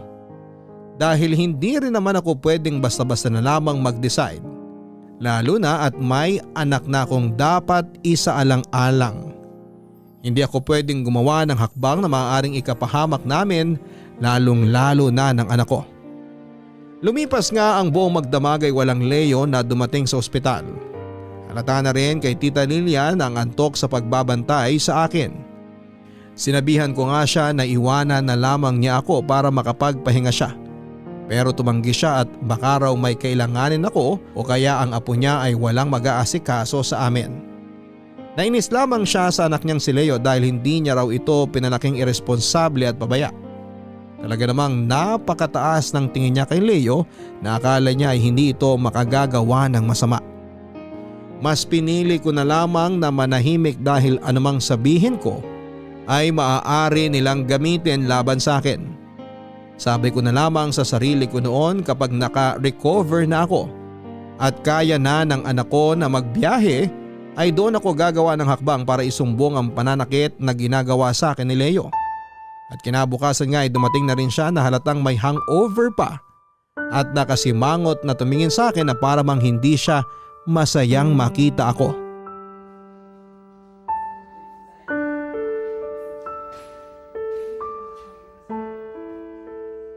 Ano po, ma? Buti naman at dumating ka na. Alam mo bang kagabi ka pa namin hinihintay? Pagod kasi ako sa trabaho kaya nakatulog na ako kagabi. Iidlip lang sana ako kaso nagtuloy-tuloy yung tulog ko. Pagod sa trabaho o lasing? Lasing? Anong lasing? Ano? Ba't di ka makasagot? Huwag kang tumingin kay Gerly, akong kausap mo. Okay, lasing ako kagabi. Pero di ko naman kasi alam na manganganak na siya. Leo, kabuanan ni Gerly kaya dapat lagi kang nakaalalay sa kanya. Lagi ka dapat nakabantay. Kagaya niyan, may emergency, nasaan ka? Ayon, nakikipaglaklakan ng alak sa mga barkada mo. Tatay ka na, magulang ka na. Alam mo na sana ang prioridad mo sa buhay. Pinabayaan kitang magsarili dahil ang sabi mo sa akin, kaya mo nang buhayin ang sarili mo. Pinakita mo sa akin dati na responsable ka.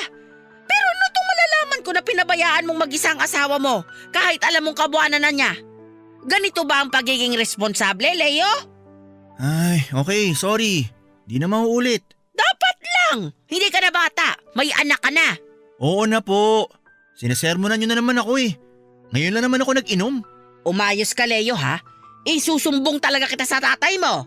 Wag naman, ma. Di na nga ako uulit eh. Dapat lang. O siya, sige. Ikaw nang bahala kay Gerly at uuwi na ako. Parang sumasakit na naman yata ang bato ko eh. Sige po, ingat kayo. Salamat sa pagbantay kay Girlie. Dadaan muna pala ako ng nursery. Sisilipin ko ang apo ko. Anong sinabi mo sa mama ko? Nagsumbong ka, no? Sinabi ko lang naman sa kanya kung nasan ka. Eh, nagsumbong ka nga. Ako ba talaga sinusubukan mo? Bakit pa ang laki ng galit mo sa akin? Okay naman tayo dati ah. Wala rin akong ginawang kasalanan sa'yo.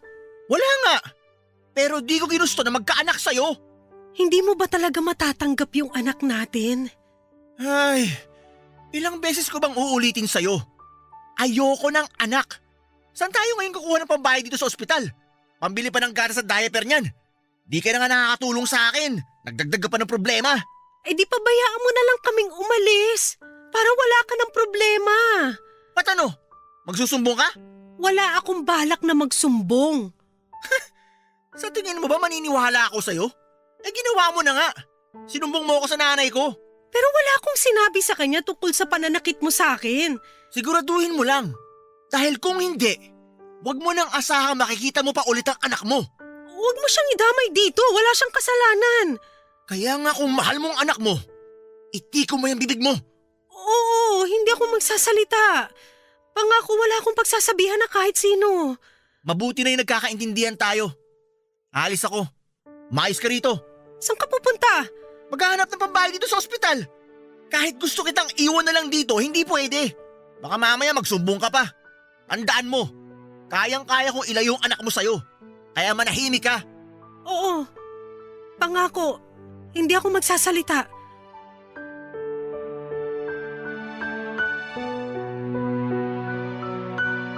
Papadudot, hindi ko maipaliwanag ang kabang nararamdaman ko ng mga oras na yon sa mga banta sa akin ni Leo dahil alam ko na hindi ko kakayanin kung mawawala sa akin ang anak ko. Kung kinakailangang manahimik at magtiis ako sa pananakit niya sa akin ay gagawin ko. Kung yun lang ang tanging paraan para makasama ko ang anak ko. Handa akong isakripisyo ang lahat para sa kanila dahil siya na lamang ang natatanging pag-asa ko para magpatuloy at kayanin ang lahat ng pagsubok pa na darating sa buhay ko. Dahil sa anak ko ay nagkaroon ako ng dahilan para magpursige at maging matapang. Lalo pa at ako na lamang ang maaasahan niya dahil hindi rin naman siya kinilalang anak ni Leo. Samantala sa ospital ay mataman akong naghihintay sa pagdating ni Leo para makauwi na kami. Pero habang lumilipas ang bawat oras ay mas tumitindi ang kaba ko. Naisip kong baka iniwan na ako roon ni Leo at itinakas na niya ang anak ko. Hanggang sa pumasok ang isang nurse sa aking kwarto karga ang isang sanggol na alam kong ang anak ko. Walang mapaglagyan ng saya ko ng mga oras na yon, Papa Dudut. Babae ang anak ko at napaka-cute. Nawala lahat ng agam-agam ko na masilayan ko ang anak ko. Totoo nga na ang anak ang siyang magiging lakas ng isang magulang. Dahil yon ang nararamdaman ko ng mga oras na yon. Habang kasama ko nga ang anak ko ay hindi ko namalayan ang mabilis na pagtakbo ng oras maliban na lang kapag nagutom ako. Buti na lamang at kahit papaano ay may mga tinapay at kape na iniwan si Tita Lilian para pantawid ko. Halos 3 araw kami ng anak ko sa ospital at hindi ko alam kung susunduin pa ba kami ni Leo. Pero nasagot ang mga katanungan ko nang sa wakas ay dumating na siya. Kasama ang kanyang kapatid na babae. Agad itong nagpahid ng alkohol sa kamay at braso saka nagpaalam sa akin kung pwede raw ba niyang buhatin ang anak ko. Pumayag naman ako dahil alam kong marunong naman siyang humawak ng sanggol. Natuwa akong pinagmasdan siya habang karga ang anak ko at isinasayaw-sayaw habang si Leo naman ay hindi nag-aksaya ng panahon para silipin man lang ang anak namin. Bilang nanay ay masakit para sa akin yon dahil magkasama namin siyang binuo. Dapat ay magkasama rin namin siyang aalagaan, mamahalin at palalakihin. Pero dahil walang balak na kilalanin ni Leo ang anak namin ay ako lamang ang mag-aaruga sa anak ko. Nagising ako sa matinding pag-iisip nang magsalita si Leo at sinabing wala siyang nahanap na pera para pambayad sa ospital. Hindi rin daw siya napahiram ng amo niya dahil may bali pa siya. Kaya naman ang kapatid na lamang daw muna niya ang magbabayad ng hospital bills sa kondisyon na kahit paano ay uhulog-hulugan namin yun ni Leo hanggang sa mabayaran namin yon ng buo. Nagpasalamat ako ng husto sa kapatid ni Leo, Papa Dudut. At nangako ako na babayaran ko siya at sinabi niyang hindi naman siya nagmamadali. Ang importante lang daw ay unti-unti kong mabawasan ang utang namin sa kanya, Papa Dudut. Kahit siguro sabihing napakasama ng trato sa akin ni Leo, ay meron naman siyang pamilya na maayos ang trato sa akin. Tinanggap nila ako at ang anak ko ng buo, bagay na hindi niya magawa para sa akin. Alam kong huli na para magsisi pa ako sa maling desisyon na nagawa ko. Kaya naman tinanggap ko na lamang ang kapalaran ko. Dahil kung hindi dahil siguro kay Leo ay hindi ako magkakaroon ng isang anghel. Sa dami ng maling nangyari sa buhay ko ay anak ko ang nag-iisang tama. Nang ma-discharge ako ay basta na lamang kaming iniwan ni Leo sa bahay at walang paalam na lumayas na naman at nasiguro koong sa barkada na naman ang punta niya.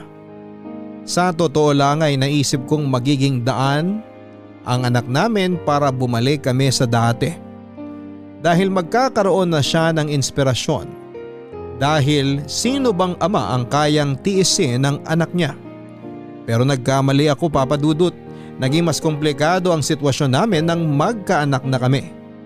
Kung dati ay isang gabi lamang kung hindi umuwi si Leo, ay inabot na ito ng halos 3 gabi at sa bahay ito ng barkada natutulog. At dahil nga bagong panganak ako noon ay nahirapan akong kumilos. Lalo pa at natatakot ako na baka mabinat ako. Hindi ko alam ang gagawin ko ng mga oras na yon at awang-awa ako sa sarili ko, lalo na sa anak ko na ni minsan ay hindi man lang kinarga ng kanyang ama. Hirap na hirap ako ng panahon na yon dahil hindi ko rin magawang bumili o magluto ng pagkain dahil nga bagong panganak lamang ako. Gusto ko sanang magluto ng kakainin pero hindi ko naman magawang tumayo dahil masakit ang sugat ko. Pakiramdam ko pa ay may babagsak na kung ano sa ari ko kapag tumayo ako. At isang gabi nga ay naging mas mahirap pa ang mahirap ko ng sitwasyon nang umuwi ng lasing si Leo at naghahanap ng makakain.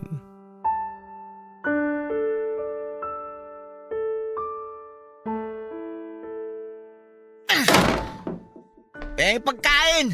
Kakain ako! Ano ba yan, Leo? Anong oras na oh? Huwag kang maingay. Baka magising yung anak natin sa ingay mo. Wala akong pakialam. Takpan mo yung tenga niya para wala siyang marinig. Paghain mo ako. Kanina pa ako gutom. Wala na tayong pagkain. Hindi ka naman nag-iwan ng pambili. Tsaka hindi ko pa kayang kumilos at baka mabinat ako. Baka duguin daw ako ng gusto pag tayo ako ng tayo. Ano? Nangangatwiran ka ba talaga? Nahihirapan kasi akong tumayo. Hindi pa naman kasi masyado magaling tong tahi ko. Wisit! Wala ka na kang silbi, pabigat pa kayo ng batang yan sa akin. Teka lang ha, baka nakakalimutan mo. Ikaw ang dahilan kung bakit nandito pa ako at nagtitiis na makisama sa'yo. Ah, ganon! Ano? Rico! Matabang ka? Ang tiyan ko. Yan ang napapala ng mga babaeng di alam ang lugar nila sa bahay na to. Isa pang maling sagot mo sa akin ha. Di lang sampal at suntok sa tiyan ang aabuti mo. Bakit mo ba ginagawa sa akin to? Sa amin ang anak mo. Anak ng tokwa naman, girlie. Di ka ba nagsasawa kakatanong mo sa akin yan? Simple lang naman ang sagot ko. Ayoko ng anak. Isaksak mo yan sa kokote mong maliit. Kung ayaw mo sa bata, hayaan mo na lang siya sa akin. Paalisin mo na lang kami rito. Total pabigat lang din naman kami sa'yo. Huwag mo nang ipilit ang gusto mo. Mabubulo ka na rito sa ayaw at sa gusto mo. Hayop ka talaga! Ayoko na! Gusto ko na makipag-iwalay sa'yo! Demonyo ka! At saan ka pupunta? Sa pamilya mo? Itinakwil ka na naman ngayon. Wala nang tatanggap sa'yo. Pasalamat ka nga at pinagtsatsagaan ko kayong dalawa kahit wala naman ako mapapala sa inyo. Pagsisisihan mo lahat ng ginawa mong to sa amin ng anak ko. Hindi man ngayon pero Jack na may karma naghihintay sa'yo. Ah, talagang sumasagot ka pa ah? Ito tandaan mo ah. Kung gusto mong umalis, umalis ka. Pero hindi mo dadalhin yung bata. Ako may karapatan sa kanya dahil kaya ko siyang buhayin. May trabaho ko. Eh ikaw, para bang kakayahan mo para buhayin ang batang yan? Ni wala kang trabaho eh. Hindi ko iiwan sa'yo ang anak ko! Tingnan ko lang kung hanggang saan ka dadalhin ang tapang mo.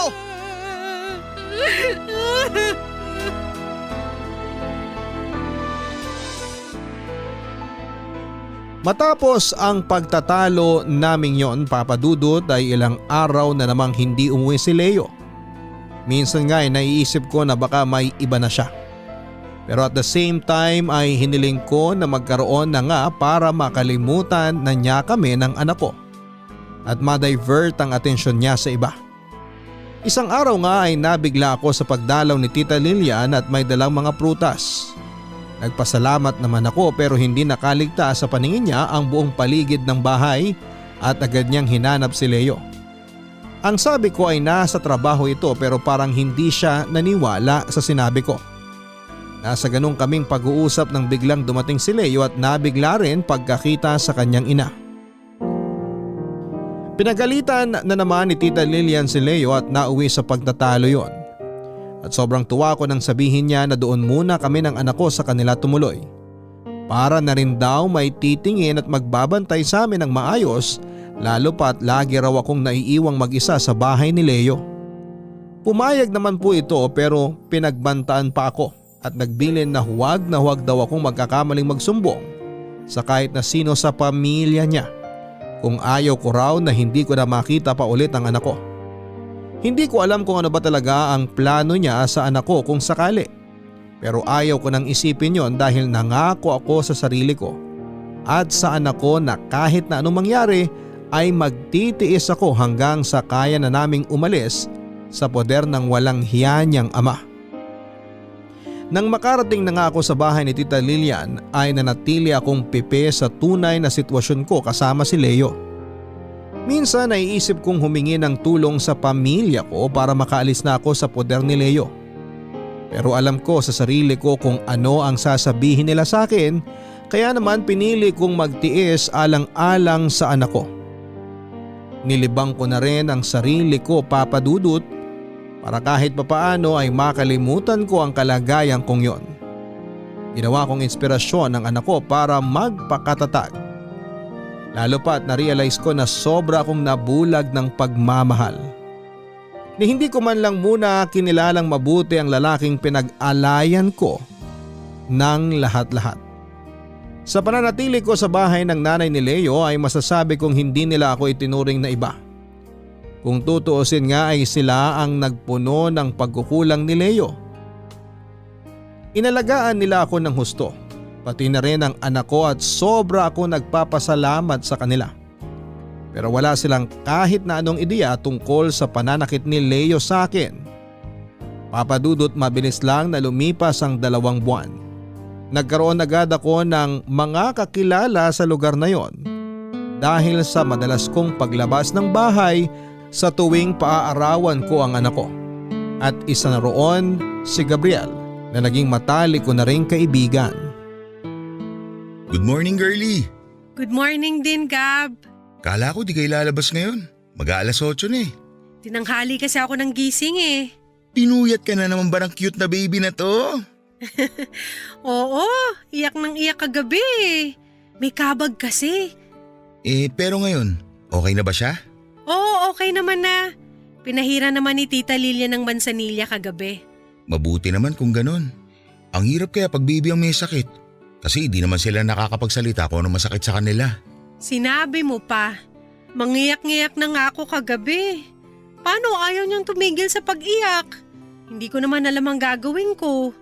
Ay, kung pwede nga lang nailipat sa akin yung sakit na nararamdaman niya, ginawa ko na. Oo nga. Ganyan ang sinasabi ng lahat ng mga magulang. Alam mo, sa nakikita ko sa'yo, magiging isang mabuting nanay ka. Talaga ba? Hindi ko nga alam kung paano ba maging mabuting ina kasi hindi naman ako naging mabuting anak. Alam mo naman kung anong ginawa ko, di ba? Sige, sabihin na nating may mali ka. Ang mali mo lang naman nagpadala ka sa dikta ng puso mo. Hindi mo inisip yung pamilya mo na maaaring magalit sa gagawin mo. At ang mas malala pa, sumama ka sa lalaking hindi mo pa naman lubos na kilala. Gustuhin ko man magsisi. Andito na eh. Wala na ako magagawa para ibalik yung nakaraan. Tsaka kung di ko siguro nakilala si Leo, baka wala akong baby na sobrang cute. Tama ka dyan. Grabe talaga ang cute ng baby mo. Sarap kurutin eh. Uy, wag naman. Biro lang. Pero maiba ako. Kamukhang kamukha ni Leo itong anak nyo. Photocopy na photocopy. Talaga bang di niya gustong tanggapin na lang tong blessing na dumating sa inyo? Ewan ko ba? Kamukha nga siya ni Leo, pero hindi naman siya matanggap ng sarili niyang ama. Napag-uusapan na rin naman natin si Leo. Hindi ko man lang siya nakitang dinalaw kayo. Naikwento ko na sa'yo, 'di ba? Malamang gabi-gabi na lang yung nagpapakalunod sa alak. Napaka-irresponsabling ama. Kung ako siguro nasa posisyon ni Leo, matutuwa ako kasi nagkaroon ako ng anak. Lahat ng bata, regalo mula sa Diyos. Blessing ang pagkakaroon ng anak. Sana pareho kayo mag-isip ni Leo. Pero hindi eh. Kailangan ko na lang sigurong tanggapin kung ano man na magiging kapalaran ko. Ako naman ang nagdesisyon nito eh. Kaya ako ang may kasalanan. Huwag mo isisi lahat sa sarili mo. Di mo naman ginusto na ma-inlove sa taong katulad ni Leo eh. Pero sa totoo lang, hindi ako makapaniwala nung una sa mga kwento mo tungkol sa kanya. Kilala kasing napakabait na tao niyan eh. Kahit nga kaaway, wala. Kasi ang husay makisama. Pero hindi naman kayo ang araw-araw na nakakasama ni Leo sa iisang bubong. Kaya wala kayong alam sa tunay niyang ugali. Ayun nga. Kaya nga ayoko rin magsalita ng tapos. Nag-aalala lang ako para sa aming dalawa ng anak ko. Oo, mabait ang pamilya ni Leo pero paano kung magsawa sila? Di ka pababayaan ng mga yan. Kilala ko sila. Kay Leo lang talaga ako nabigla. Lalo na ako. Akala ko pa naman siya na yung lalaki makakatuluyan ko at makakasama habang buhay. Pero makikisama ka pa ba sa kanya? Sabi mo nga sinasaktan ka niya. Wala naman akong choice, Gab. Wala akong ibang pupuntahan. Wala na akong mukhang maihaharap sa pamilya ko. Ito payong kaibigan lang. Matagal na panahon na rin naman simula na umalis ka sa inyo. Siguro panahon na para hanapin mo sila. Sabihin mo sa kanila ang totoong sitwasyon mo. Kasi pamilya mo pa rin naman sila. May karapatan silang malaman kung ano nangyayari sa'yo. Ano mang pagkakamaling nagawa mo, mapapatawad at mapapatawad ka nila kasi nga, pamilya ka nila eh. Sabihin na natin galit sila sa'yo. Ang mainam mong gawin, harapin mo ang galit nila. Kung pagalitan ka nila, tanggapin mo kasi nagkamali ka. Pero kahit ano man ang sabihin nila sa'yo, hinding-hindi ka nila itatakwil dahil pamilya kayo. Yan payo ko lang naman. Wala naman siguro mawawala sa'yo kung pakikinggan mo ako.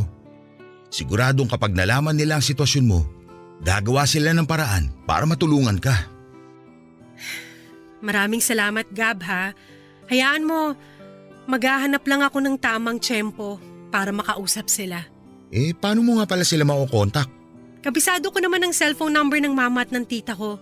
Sige, sabihan mo lang ako. Ipapahiram ko sa iyo yung cellphone ko para makausap mo sila. Kaso, di keypad lang yun ha. Di ko kayang bumili ng mga touchscreen eh. Okay na yun, ano ka ba? Maraming salamat talaga. Papadudot matapos nga ng pag-uusap naming yon ni Gabriel, ay tila ba nabuhayan ako ng pag-asa. Pag-asa na maaari akong makawala sa hawlang binuo ni Leo para sa amin ang anak ko. Kaya naman habang naroroon ako sa poder ng kanyang ina, ay ginawa ko ang lahat para huwag nilang mahalata ang plano kong pag-alis. Nakapagpasya na rin ako na sabihin na sa pamilya ko ang totoong nangyari sa akin. Dahil kagaya nga ng sinabi ni Gabriel, matagal na panahon na ang nakalipas. Handa na akong harapin ang galit nila o kung ano man ang sasabihin nila. Dahil ako naman ang gumawa ng pagkakamaling yon. Lihim ako nagpapasalamat na kahit papaano ay binigyan ako ng Diyos ng isang kaibigan na magpapaliwanag ng aking isip sa katauhan ni Gabriel. Kung hindi ko siguro siya nakilala, ay hindi po ako magkakaroon ng lakas ng loob na harapin ang problemang ginawa ko. Nanatili ako sa poder ng nanay ni Leo dahil na rin sa pakiusap nila na doon na rin binyagan ang anak ko. Pumayag naman ako dahil wala na raw kaming dapat alalahanin ni Leo sa gastos dahil sila na raw ang bahala. Hindi naman mayaman ang pamilya ni Leo pero may negosyo silang apartment kaya naman kahit na hindi na sila magtrabaho ay may dumarating na pera sa kanila buwan-buwan. Wala rin akong ideya kung nababayaran ba ni Leo paunti-unti ang perang nahiram namin sa kapatid niya dahil wala naman itong binanggit sa akin. Isa pa ay nahihiya rin akong magtanong pero minsan ay tinatanong nila ako kung may problema raw ba kaming dalawa ni Leo dahil madalang lang itong dumalaw sa amin. Sinabi ko naman sa kanila na wala kaming problema at baka sobrang busy lang talaga ni Leo sa trabaho. Hindi na nga sila nangulit matapos ko yung sabihin sa kanila at nagpasalamat naman ako dahil hindi nila kami pinabayaan ng anak ko. Inabot din ako ng halos 1 taon sa poder ng magulang ni Leo, Papa Dudut. At sa pamamalagi ko naman doon ay nakisama ako ng maayos. Tumulong ako sa lahat ng gawaing bahay kahit nga ang ipaglaba sila ay ako ang nagpresenta pero hindi pumapayag si Tita Lilian. Ang sabi nito sa akin ay mag-focus lamang daw ako sa pag-aalaga ng anak ko at wag ko nang alalahanin ang mga gawaing bahay. Nahihiyaman ako ay wala akong nagawa kundi ang sumunod. Doon ko na-realize na wala talagang perpektong pamilya. Dahil sa kabila ng pagiging mabait at maalaga sa akin ng pamilya ni Leo, ay siya namang kabaligtaran niya at kung may tawa kong mamimiss kung sakali mang makalis ako doon, ay mamimiss ko ang kabaitan ng pamilya niya sa akin, lalo na sa anak ko. Pero wala na akong magagawa dahil sa nakikita ko kay Leo ay wala na itong pag-asang magbago o mas tamang sabihin na walang balak. Papadudot dumating nga ang first birthday ng anak ko at kagaya ng napag-usapan ay sinabay na rin ang kanyang binyag. Hindi naman magarbo ang handaan pero kompleto sa mga dekorasyon at pagkain. Mabuti nga at umuwi si Leo ng araw na yon at umattend ng binyag. Ang akala ko kasi ay mag-isa lamang akong magulang na pupunta sa simbahan. Marami ring bisita at kasama na roon ang mga kasama ni Leo sa trabaho na sa hula ko ay siya rin kasama niya palagi sa inuman. Hindi ko na lamang sila pinansin at inasikaso na lamang ang mga ninong at ninang ng anak ko na si Tita Lilian ang kumuha pero sinama ko rin bilang ninong ang best friend kong si Gabriel. Naging maayos naman ang okasyon at walang naging kahit na anong problema. Matapos nga ang binyag at birthday ng anak ko ay kinausap ko ang nanay ni Leo. Tinanong ko siya kung pwede na ba akong bumalik sa bahay ni Leo. Total ay malaki na rin naman ang anak namin at kaya ko na rin kumilos. Pumayag naman po ito at hindi tumutol para na rin daw may mag-asikaso sa bahay at sa anak niya. Pero kung magkakaroon man daw ng problema ay huwag akong mahihiyang magsabi sa kanya. Nakukonsensya man ako sa bala ko ay pinilit kong isantabi yon dahil buo na rin ang pasya ko na makipaghiwalay sa kinakasama kong si Leo na walang ibang inatupag kung hindi ang uminom ng alak. Matapos ko nga na magpaalam kay Tita Lilian ay inayos ko na ang ilan sa mga gamit ko at ng anak ko, saka na ako dumiretso sa bahay ni Leo. Pero ang pag-uwi kong yon ang nagresulta na naman sa matindi naming pag-aaway.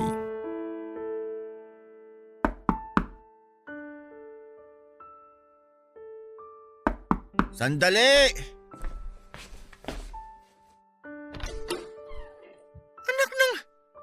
Anong ginagawa mo rito? Bit-bit mo pa talaga yan. Ano kasi, nahihiya na kasi ako sa mama mo. Ngayon ka pa talaga nahiya? 1 taon mahigit ka nang nakatira ron? Pwede bang papasukin mo muna kami? Ay, buwisit! Talagang pinanindigan mo na hindi kami dalawin doon, no? Bakit? Pumupunta naman ako doon kapag mag-aabot ka ng panggasto sa nanay ko ah. Hindi lang naman panggastos ang kailangan namin. Kailangan ka rin ng anak natin. Alam mo, ang dami mong arte. Pasalamat ka nga kahit paano sinusuportahan kita at yung batang yan. Ah, ganun? Kailangan ko pa talagang ipagpasalamat yon? Obligasyon mo naman talaga yun. Ano bang problema mo?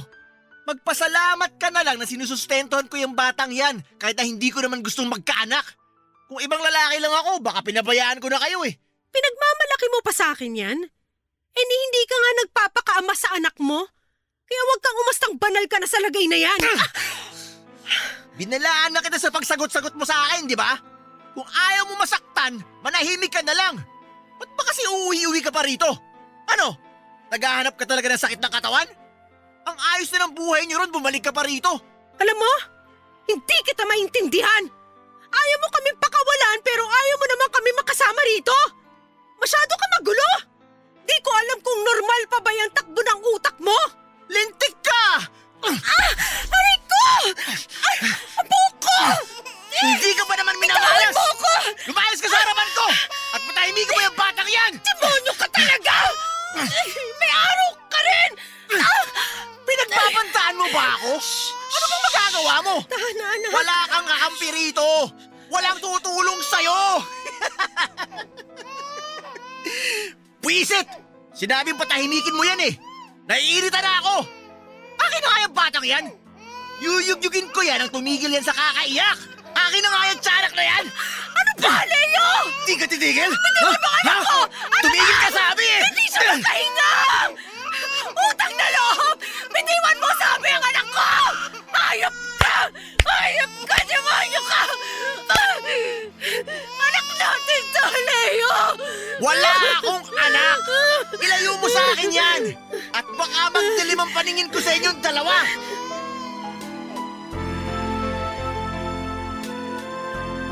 Halo-halong emosyon ang naramdaman ko ng mga oras na yon, Papa Dudut.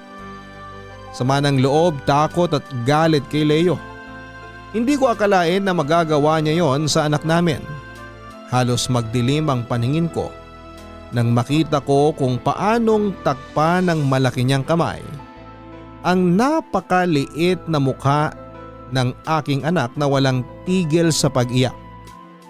Patawarin ako ng Diyos pero gustong gusto kong patayin si Leo ng mga oras na yon, pero pinigil ko ang sarili ko at pinanatiling maliwanag ang aking isipan. Pinaghampas ko na lamang siya hanggang sa ibigay niya sa akin ang anak ko at doon lamang ako nakahinga ng maluwag noong siya ang nasa mga bisig ko na. Naisip kong mali na bumalik pa kami roon at umalis sa poder ng kanyang ina. Papadudot panay ang bulong ko sa aking anak ng salitang patawad. Dahil ako ang nagdala sa kanya sa magulong sitwasyon na yon. Pakiramdam ko ay wala akong kwentang ina dahil hindi ko magawang protektahan ang aking munting anak na wala pang kamalay-malay sa malaimpyernong paligid na kanyang ginagalawan. Doon ko nga mas lalong pinanatag ang loob ko na kausapin ang pamilya ko upang humingi ng tulong.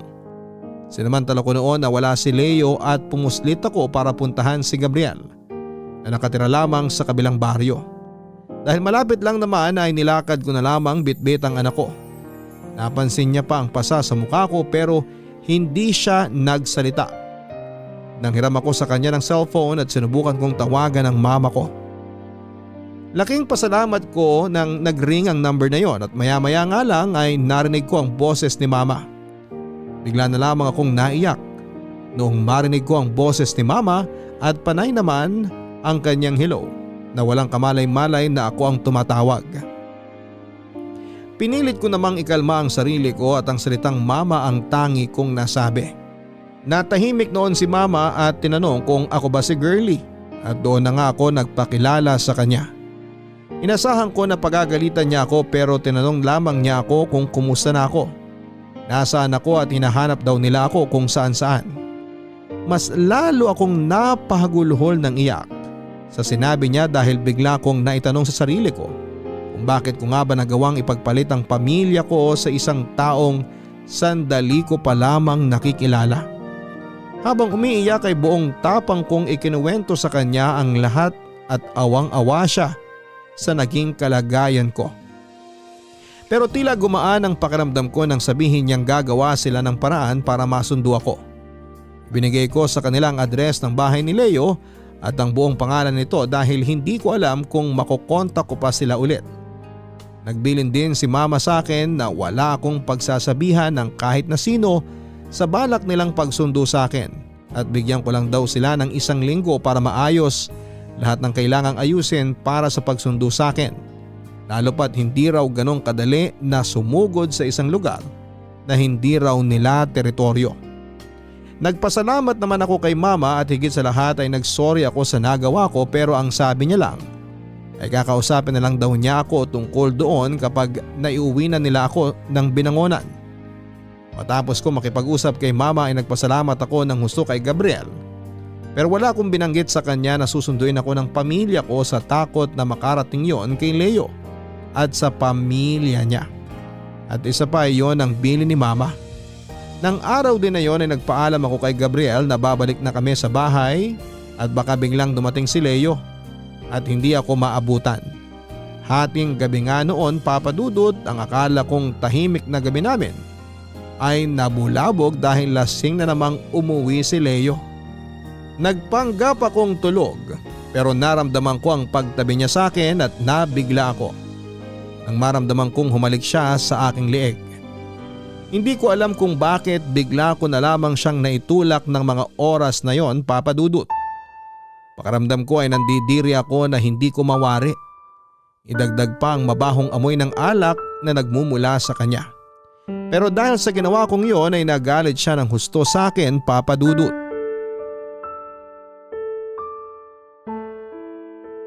Eto naman, sige na. Leo, ano ba? Oh, ano bang problema mo?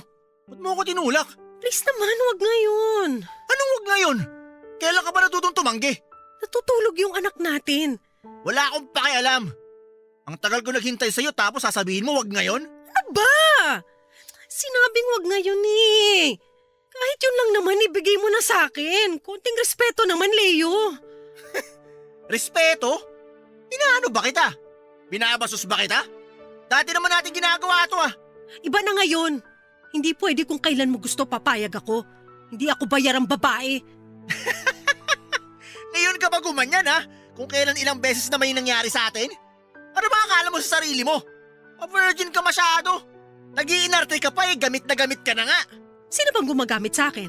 Di ba ikaw? Pagkatapos kong ibigay sa'yo lahat, binuntis mo ko, inanakan, tapos ngayon ganitong gagawin mo sa akin? Sino ba kasing may sabing ibigay mo sa akin lahat? Katawan mo lang naman ang habol ko eh. At kung nabuntis ka man, di ko na kasalanan yon. Ikaw ang nagpabaya. Hayop ka talaga. Nagpauto ka naman sa hayop na katulad ko. Ibinigay mo lahat sa hayop na to. Kundi ka pa naman bobo eh. Alam mo, paulit-ulit na lang tayo. Wala ka na bang ibang isusumbat sa akin kundi yan? Ba't di ka na lang manahimik dyan at ibigay mo na lang kung anong gusto ko? Baka sakaling matuwa pa ako sa'yo. Hindi! Manigas ka! Ang tapang mo na! Sa tingin mo ba kaya mo ako? Handaan mo! Wala ka na ibang pupuntahan! Hindi ka makakaalis dito hanggat di ko sinasabi! Leo! Girlie! Sorry, di ko sinasadya!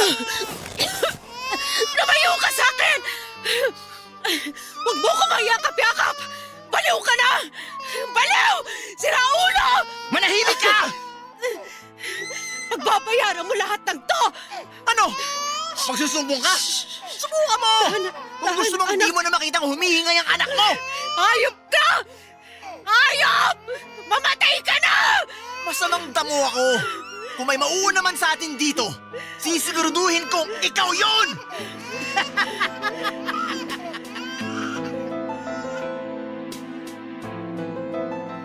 Papa Dudut, takot na takot ako ng mga oras na yon kay Leo dahil para siyang sinapian ng demonyo.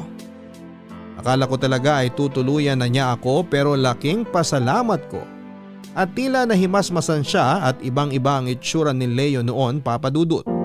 Nanlilisik ang mga mata niya at para talaga siyang papatay ng tao. Nang tila mahimasmasan nga siya ay agad kong binuhat ang anak ko at niyakap. Lalo pa at nag-aalala ako na baka bigla na namang mabaliw si Leo at kung ano pang magawa sa amin ng anak ko. Kahit siguro sumigaw ako ay walang makakarinig sa amin dahil ang bahay ni Leo ay nasa dulo pa ng bukid at medyo malayo sa ibang bahay. Sari-sari tuloy senaryo ang naglaro sa utak ko ng mga oras na yon at naisip ko bigla na kung mamamatay kami ng anak ko rito ay hindi agad malalaman ng ibang tao. Mas lalo akong nag-alala para sa kaligtasan naming mag-ina pero nagpapasalamat ako sa Diyos na medyo kumalma na si Leo at natulog na lamang. Kinabukasan nga, Papa Dudut, ay maaga akong nagising samantalang si Leo ay masarap at mahimbing pa ang tulog. Gusto kong tumakas kasama ang anak ko pero hindi ko naman alam kung saan ako pupunta. Hindi ko kabisado ang lugar doon at lalo na ang mga tao. Wala rin akong pera para pamasahe at paniguradong magugutom lamang kaming pareho ng anak ko sa daan kaya pinili ko na lamang na manatili sa bahay na yon. Maya-maya nga ay may biglang kumatok at nang pagbuksan ko yon ay may 3 pulis na bumungad sa akin. Kaya bigla akong kinabahan. Tinanong ko pa sila kung ano ang kailangan nila pero napaiyak na lamang ako bigla nang makita ko ang mama ko at ang tito ko at mga kapatid ko na nandoon. Agad akong yumakap sa kanila at tila nabunutan ako ng tinik sa dibdib nang makita ko sila, Papa Dudut. Pero agad ko rin binalikan ang anak ko sa loob ng bahay at sakto namang nagising si Leo. Nabigla din siya nang makita niya ang mga pulis at saka tumingin sa akin. Ang mga pulis na ang kumausap kay Leo at inanyayahan kami sa barangay para mag-usap-usap. Nang makarating kami sa barangay ay sumunod din doon ang pamilya ni Leo at pilit na dinedepensahan ang anak nila na hindi raw ito nananakit. Sinumbatan pa ako ni Tita Lilian at taon niya akong tinanggap pero ganun lang daw pala ang gagawin ko sa kanila. Itinanggi rin po ni Leo na sinasaktan niya ako pero hindi naniwala ang mga pulis sa kanya. Sa huli ay wala na rin silang nagawa lalo na nang gumawa na ng kasulatan ng sekretary ng barangay doon at pinapirma kaming 2 ni Leo. Naipablatter na rin namin siya kung sakali man nahahanapin niya kami sa binangonan at manggugulo. Ilang buwan lang din ay napag-alaman ko kay Gabriel na nahuli raw si Leo at kasalukuyang nakakulong dahil nahuli raw itong gumagamit ng ipinagbabawal na gamot. Matagal na raw pala itong nakatimbre sa mga pulis, hindi lang nila makuhanan ng ebidensya dahil magaling magtago pero sa wakas ay nahuli din po ito. Napaisip ako na marahil yon siguro ang dahilan kung bakit parang ibang tao siya minsan at parang sinasapian. Sa ngayon ay tahimik na kaming namumuhay ng pamilya ko at ng anak ko rito sa bahay namin sa Binangonan. Nasermonan na rin ako nila mama at ng mga tito at tita ko pero lahat yon ay tinanggap ko ng maluwag sa dibdib dahil alam kong nagkamali ako. Ito ang napala ko dahil sumama ako sa lalaking hindi ko pa masyadong kilala pero kahit na ganon ay masaya pa rin ako dahil binayaan ako ng isang anak na nagsilbing lakas ko ng mga panahong gusto ko nang sumuko. At dito na nga po nagtatapos ang aking kwento at sana ay magsilbing aral at huwag pamarisan ang aking pagkakamali. Maraming salamat po Papa Dudut sa kaliman na isa itong sulat ko sa mapalad na mapili ninyong basahin sa araw na ito dito sa Barangay Love Stories ay lubos na po akong nagpapasalamat. More power sa inyong programa. Ang inyong forever kapuso at kabarangay, Girly. Maraming salamat Girly sa matapang mong pagbabahagi ng iyong kwento sa ating programa. Masaya kami na tuluyang ka nang nakawala sa hawlang binuo ni Leo para sa inyo ng anak mo at maging aral na ito sa iyo sa mga susunod. Sadyang may mga tao talaga na mabilis magtiwala sa iba lalo na kung puro maganda ang ipinapakita sa atin. Pero lagi nating tatandaan na hindi po sa lahat ng oras ay mapagkakatiwalaan ng isang tao dahil may mga tao na kukunin ang tiwala mo sa katatraydorin. Katulad ng isang ahas, sinusukat nito ang kanyang biktima bago kainin. Sana ay magsilbing aral ito sa ating lahat na ang pagtitiwala ay hindi basta-basta ibinibigay. At kung hindi pag-aanong kilala ang tao ay huwag na huwag tayong magtitiwala. Hanggang sa muli, ako po ang inyong si Papa Dudut sa mga kwento ng pag-ibig, buhay at pag-asa sa Barangay Love Stories number 1. Mga kwento ng pag-ibig, kwento ng pag-asa at mga kwento ng buhay dito sa Barangay Love Stories. Love Stories. Forever. Nagustuhan ng iyong napakinggan? Ituloy yan via live stream sa www.gmanetwork.com/radio. Kabarangay, I-share mo ang iyong barangay love stories. Sabay-sabay nating pakinggan ang iyong kwento ng pag-ibig, buhay at pag-asa. Ipadala lang sa barangaylovestories@yahoo.com.